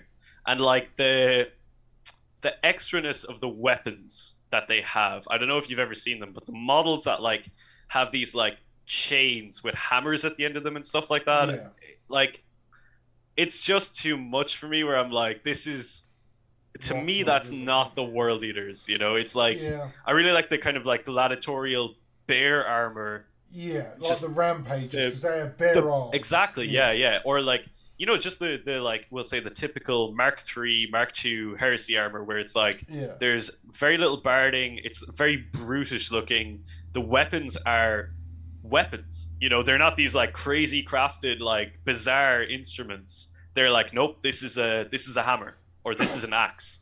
and because of who I am, I will do absolute work with this weapon. Yeah. For me, that's it. In my head, I love that idea, and I am really worried that the new Berserker kit is going to be too like the Blood Warriors from Age of Sigmar, and I'm just going to be like, I'm not going to buy any of these guys because it's uninteresting to me. And then again, it's totally personal. If you like that stuff, that's totally chill. You know, everyone likes their army in different ways. So my biggest hope is that they really lean into that 30k kind of vibe for the design of the army, where it's like these guys just look brutal. You know, they're not stopping no matter what, and make them also possessed to the next level because possessed are cool. I don't know. It's like, it's a really personal opinion on that one, but yeah, that's my last kind of thing. I mean, I can see to a degree, and then I'm going to dive into the comments here. I can see to a degree, like Thousand Suns line is basically the new Chaos Space Marines before we had new Chaos Space Marines. It's like, it's just the Chaos Space Marine with Egyptian style, you know, like additions, right? The Death Guard are very much, to me, look like corrupted 30k-ish, because, you know, they have the Blight Lords of Death Shroud, which are Cataphractii, but, you know, bloated and everything else. It's interesting that you say that, because I actually really dislike the 30 or the Death Guard aesthetic, the modern range. Okay. I think they went way too hard into the goofiness of it. Yeah. And it does put me off. Like, I was actually, it's really interesting. I was listening to Warhawk with my roommate, and, you know, it's a very Death Guard centric book, and it's 30k Death Guard after they've been pretty heavily corrupted by Nurgle. And we finished listening to it, and my roommate came into me and he said, man, it's such a shame that the current Death Guard models just don't give off that vibe at all. Because he came out of it and he was like, I have so much more respect for the Death Guard now. They seem so much cooler, but it's just such a shame. And I was like, yep, I totally agree. Okay. There's some Death Guard models, like the Death Shroud, they look so cool. And the Blight Lords, some of them look really cool. And a couple of the Plague Marines, I'm like, those guys are sick. But some of them, I just can't get into them, you know? Okay. And I'm really worried. If the same thing happens for the World Leaders, I'll be a little bit heartbroken. I'm not going to lie. All right. Well, we don't know. I've got no real, no leaks or rumor engines of new Berserkers. So let's remain hopeful for that. Because they might be absolutely badass. Oh, so, it's totally possible. This is just like the thing that I'm hoping for. Yeah. Is that I will and Angron as well. I have such a thing in my head of like, this is how Angron will look, and if he doesn't look like that, I'm going to punch someone. You know. So for anyone who's like not in the Discord or whatever, on the 31st of March, approximately 4 p.m. Eastern time in the US, right? I'm sitting at work, or I always get to work about 45 minutes early so I can just mentally prepare to deal with the bullshit, right? And I'm sitting in my car, drinking my coffee, and going through Discord. Oh, what's this in the rumors section? What the Aaron, or MacGruber, had posted 3 pictures with no context, no comment, like zoomed up rumor engine type pictures of a Bloodthirster type model, and I wasn't familiar with it. So I was like, is this the Forge World Bloodthirster? Is this Scarbrand? And like a couple of people jumping in, it's like, no, it's not. So we're like doing our internet research and stuff, and it's not Scarbrand. And like, we are flipping out, and this is the 31st of March. And then I get a DM, right? I get a direct message, and he's like, oh, sorry, mate, over here in Australia, it's the 1st of April. You absolute shit. Like, it was it was well done. It was very, very well done. It was so well done. Like, I strongly considered banning him and then reinstating him as our, troll god, because it was the greatest April Fools, especially because, it was rules as written. He was allowed to do it. It was the 1st of April for him. Oh, so, yeah, for sure. It was a fantastic joke. Everyone got fooled. It was really good. Kudos to him. But I mean, Agron, he could be sick. I really hope he is. I hope they just get that old artwork of him and do it exactly the same way, because that'd be sick, you know. But who knows? Like there's models like the Devourers, the Red Butchers. If they come out, I'm so hyped to see what they do with them. Like literally, all we have to go on is that silhouette of the supposed World Eater Terminator from that Warhammer Plus thing, and even that's like not really much to go on because it looks like a remake of an old sculpt or whatever. That's going to be more like how they an anniversary the Imperial kind of Space Marine a few years ago and stuff. It's going to be like a one model. I don't think that's going to necessarily be the design aesthetic. I would imagine not. It'll just be interesting. I mean, it'll be cool to see either way, I think, and I'm excited for it. But yeah. I'm going to just scroll through the comments here quickly. Squatchy, I mean, this is going back like probably an hour or so. Squatchy said, what would be really cool is if a Warlord trait is that the Warlord can use 3d6 charges against Psykers. I could see something like that, or maybe an aura of that against Psykers. Let's see. That would actually be really cool. Yeah, that's a cool idea. What's the actual real terms, concrete difference between these Berserker rules and the old ones? Movement in the charge phase is the big one. Yeah, and because like losing fight twice is you're losing a lot of the jankiness, but obviously the CP interrupt and fights last and things is a big debuff to our Blood for the Blood God. Tibbles, time to pre-game move and Noctilith Crown. Because where I was talking about being able to pre-game move anything. Fortifications, things with a building key. No. It's fine. It's fine. That should be in there. That should definitely be in there. It should be summonable, like the skull. The skull altar. That should be a terrain piece in the World Eaters Codex to make the skull altar a thing. Yeah, it'd be sick. Well, most factions are getting a terrain piece. For their faction generally. So, just the dream is for some berserkers to go in and deliver the final blow to Gilliman. That is the dream. What we got here? Oh, we talked about the fights last because that's where I talked about, or we talked about the fight on death. Talk about Angron. We don't know much about it. It's so hard to speculate on. We can look at Mortarion and Magnus and look at their rules and kind of infer it's too stuff, difficult. It's way too this is a Primarch, guys. Like this isn't as simple as like guessing a data sheet for like a Berserker or something like that. This is like it's not just a Primarch, it's a Demon Primarch that is not a Psyker. Yes. Which means he has to be good as the other two Demon Primarchs which are Psykers, but he has to be different. Mm-hmm. It's actually impossible. And different from a Bloodthirster as well, and different from a Scarbrand, and There's at no point could I even sit down and start to guess what Angron would look like because it's just too complex. Yeah. It's just too much. Because he shouldn't have many buffs that affect guys around him. Because it's Angron. Yeah. He should not inspire anything in his own men. So who is it? I know Krieg wants to use it's one of the demons. I can't remember which one. Might be Scarbrand. Everyone within 6 inches gets +1 attack or something like that. There's a demon that does it. I could see a similar mechanic. Like Angron is about as close to the God of War as we're going to get on the tabletop. If every Angron's on the table, everyone gets death to the False Emperor. Like enemies as well or something. Like it's a buff, but it's also a debuff because everyone's angry. I could see something like that.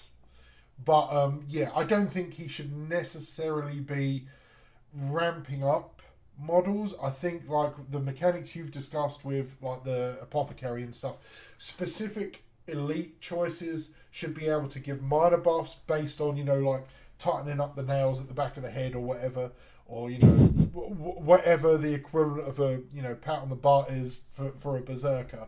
Like just the rule can be called "There's a screw loose." Yeah. And that pun is extremely good. Yeah, like, have you got children you didn't know about? Because that was dad level. I mean, that was good. I think that's the best joke I've come up with in a long time. But yeah, well done, me. Yeah, it's just really hard. He needs to be literally can one-shot anything in the game, because his combat, regardless of how they paint him in the Horus Heresy and stuff, if Angron touches you, you need to be dead. Demon Primarch Angron needs to be probably the strongest unit in the game combat-wise. The Avatar of Cain, no.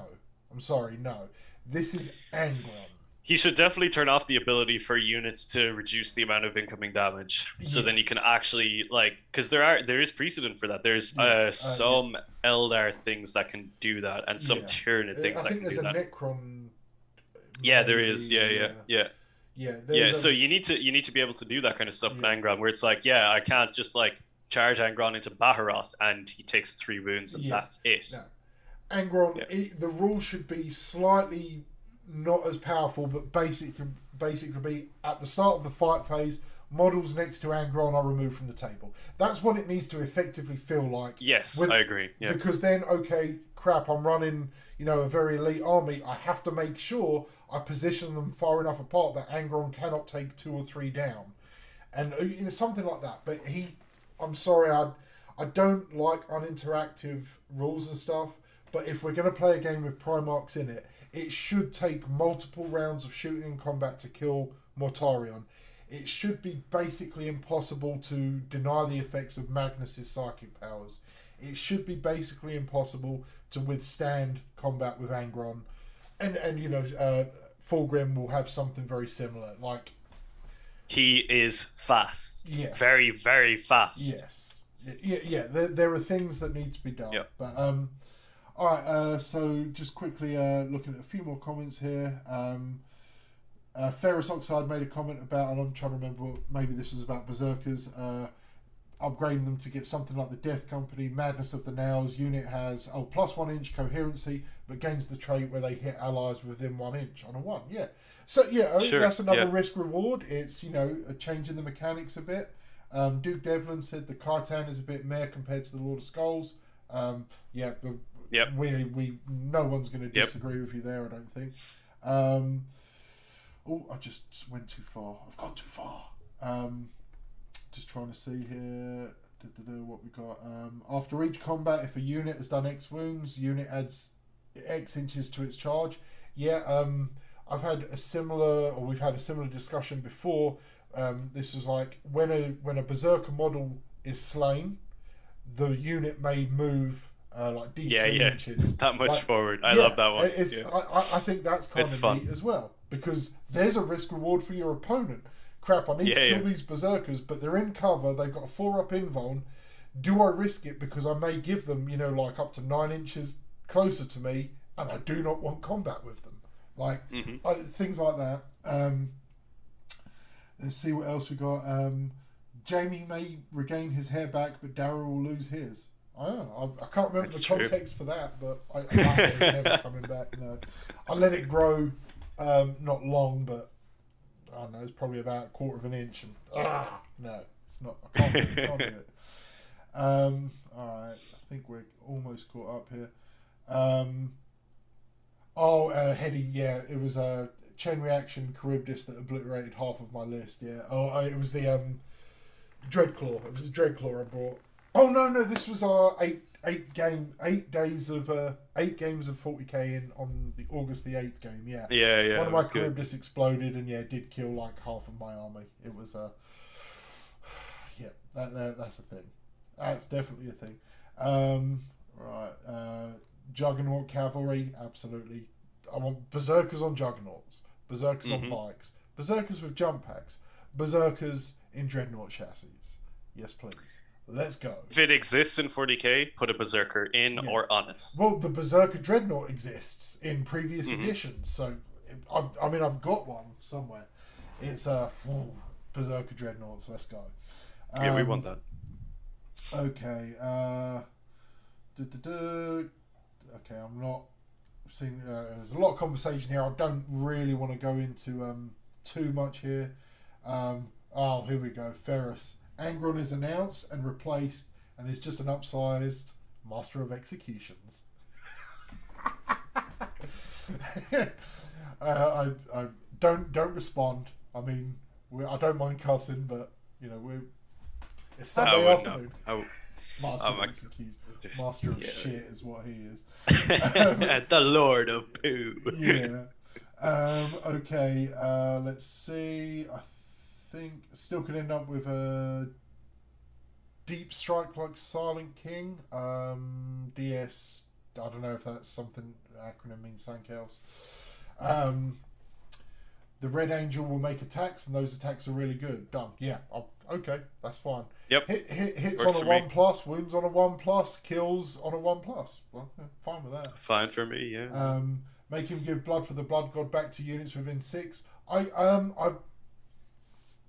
think Khorne should have a 1-inch aura of reroll all fail or all hits within combat, or and he still kills you in combat, or he gives blood for the blood god to units within 1 inch, but he can still hit them.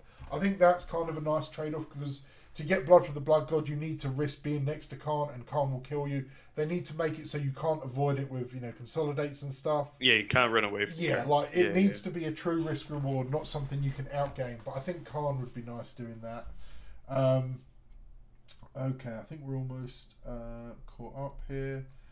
They got to the idea of getting Angron is huge. Then the thought that they need to be on the same level as Martarian is blowing my brain. Yeah, like they do. Primarchs, Demon Primarchs need to be another level above Loyalist Primarchs. And to be fair, we need another Loyalist Primarch.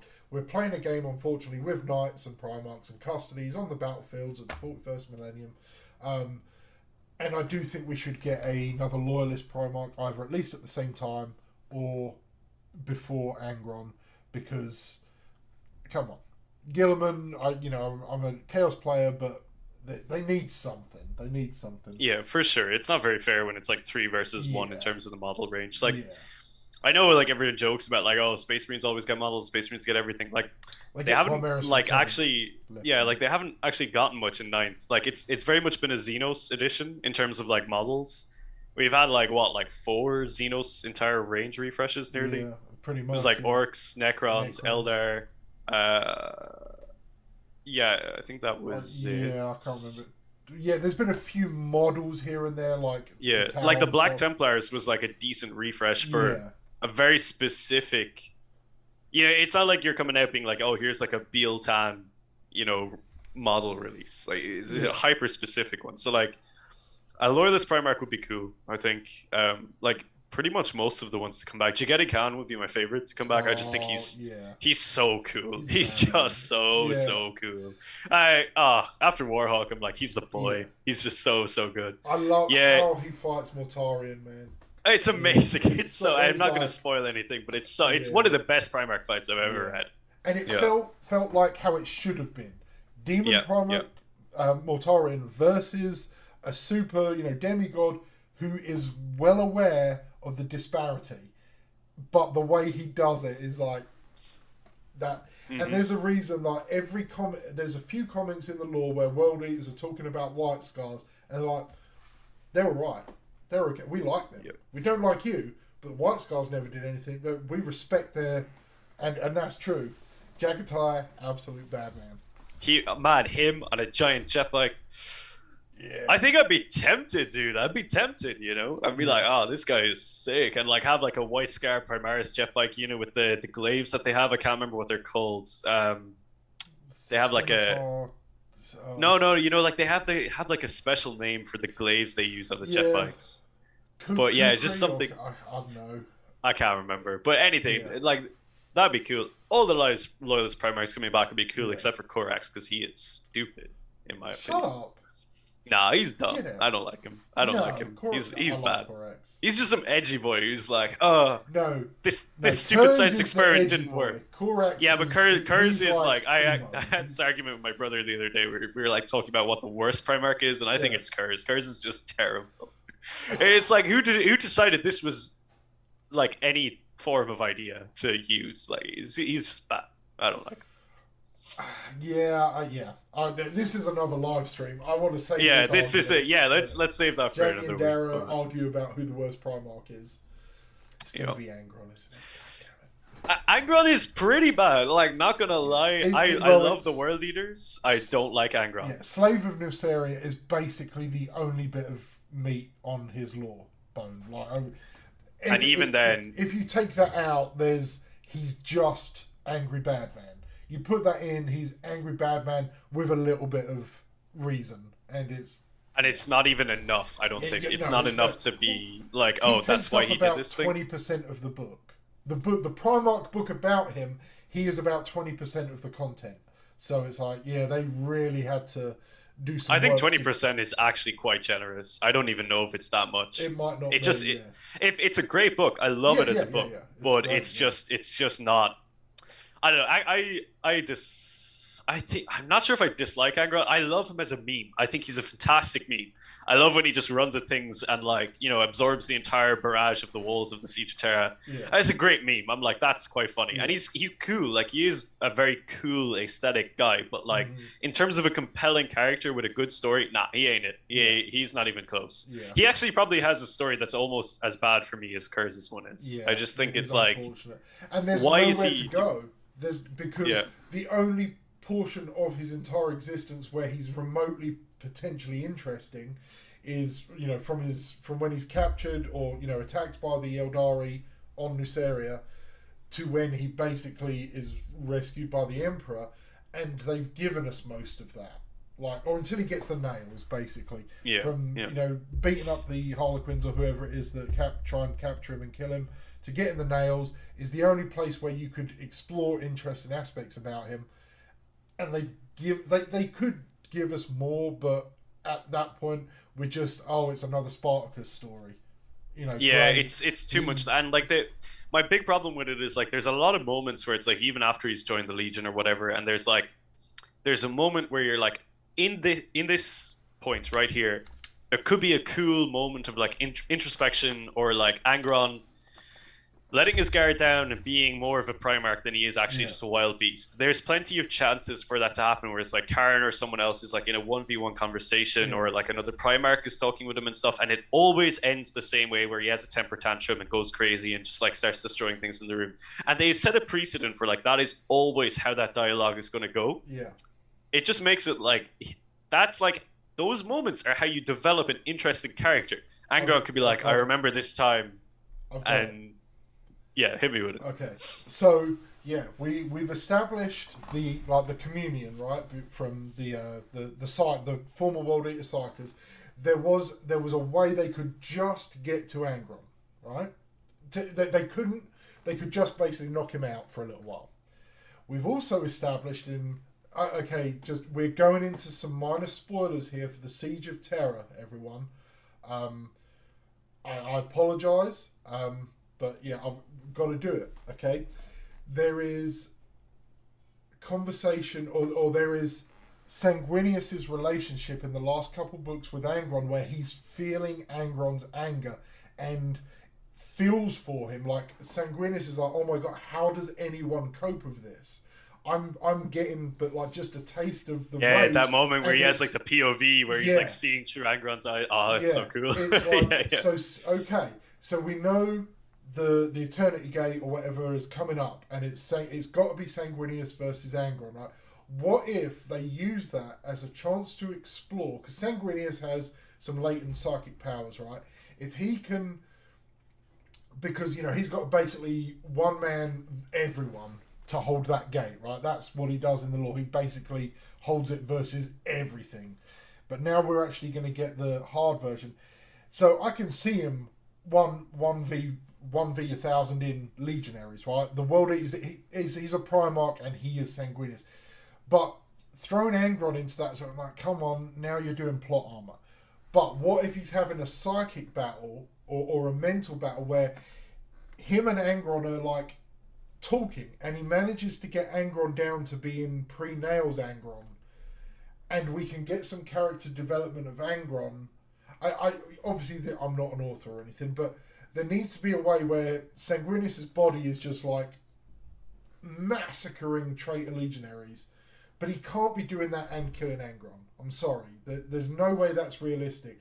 So he has to be dealing with Angron some other way, and maybe it's like a mental thing, and it's like he somehow, you know, channels the power of the Emperor or some bullshit, and Angron is able to talk like he was supposed to be, and it weakens Angron enough that Sanguinius is able to banish him after he's killed a million world eaters. I don't know.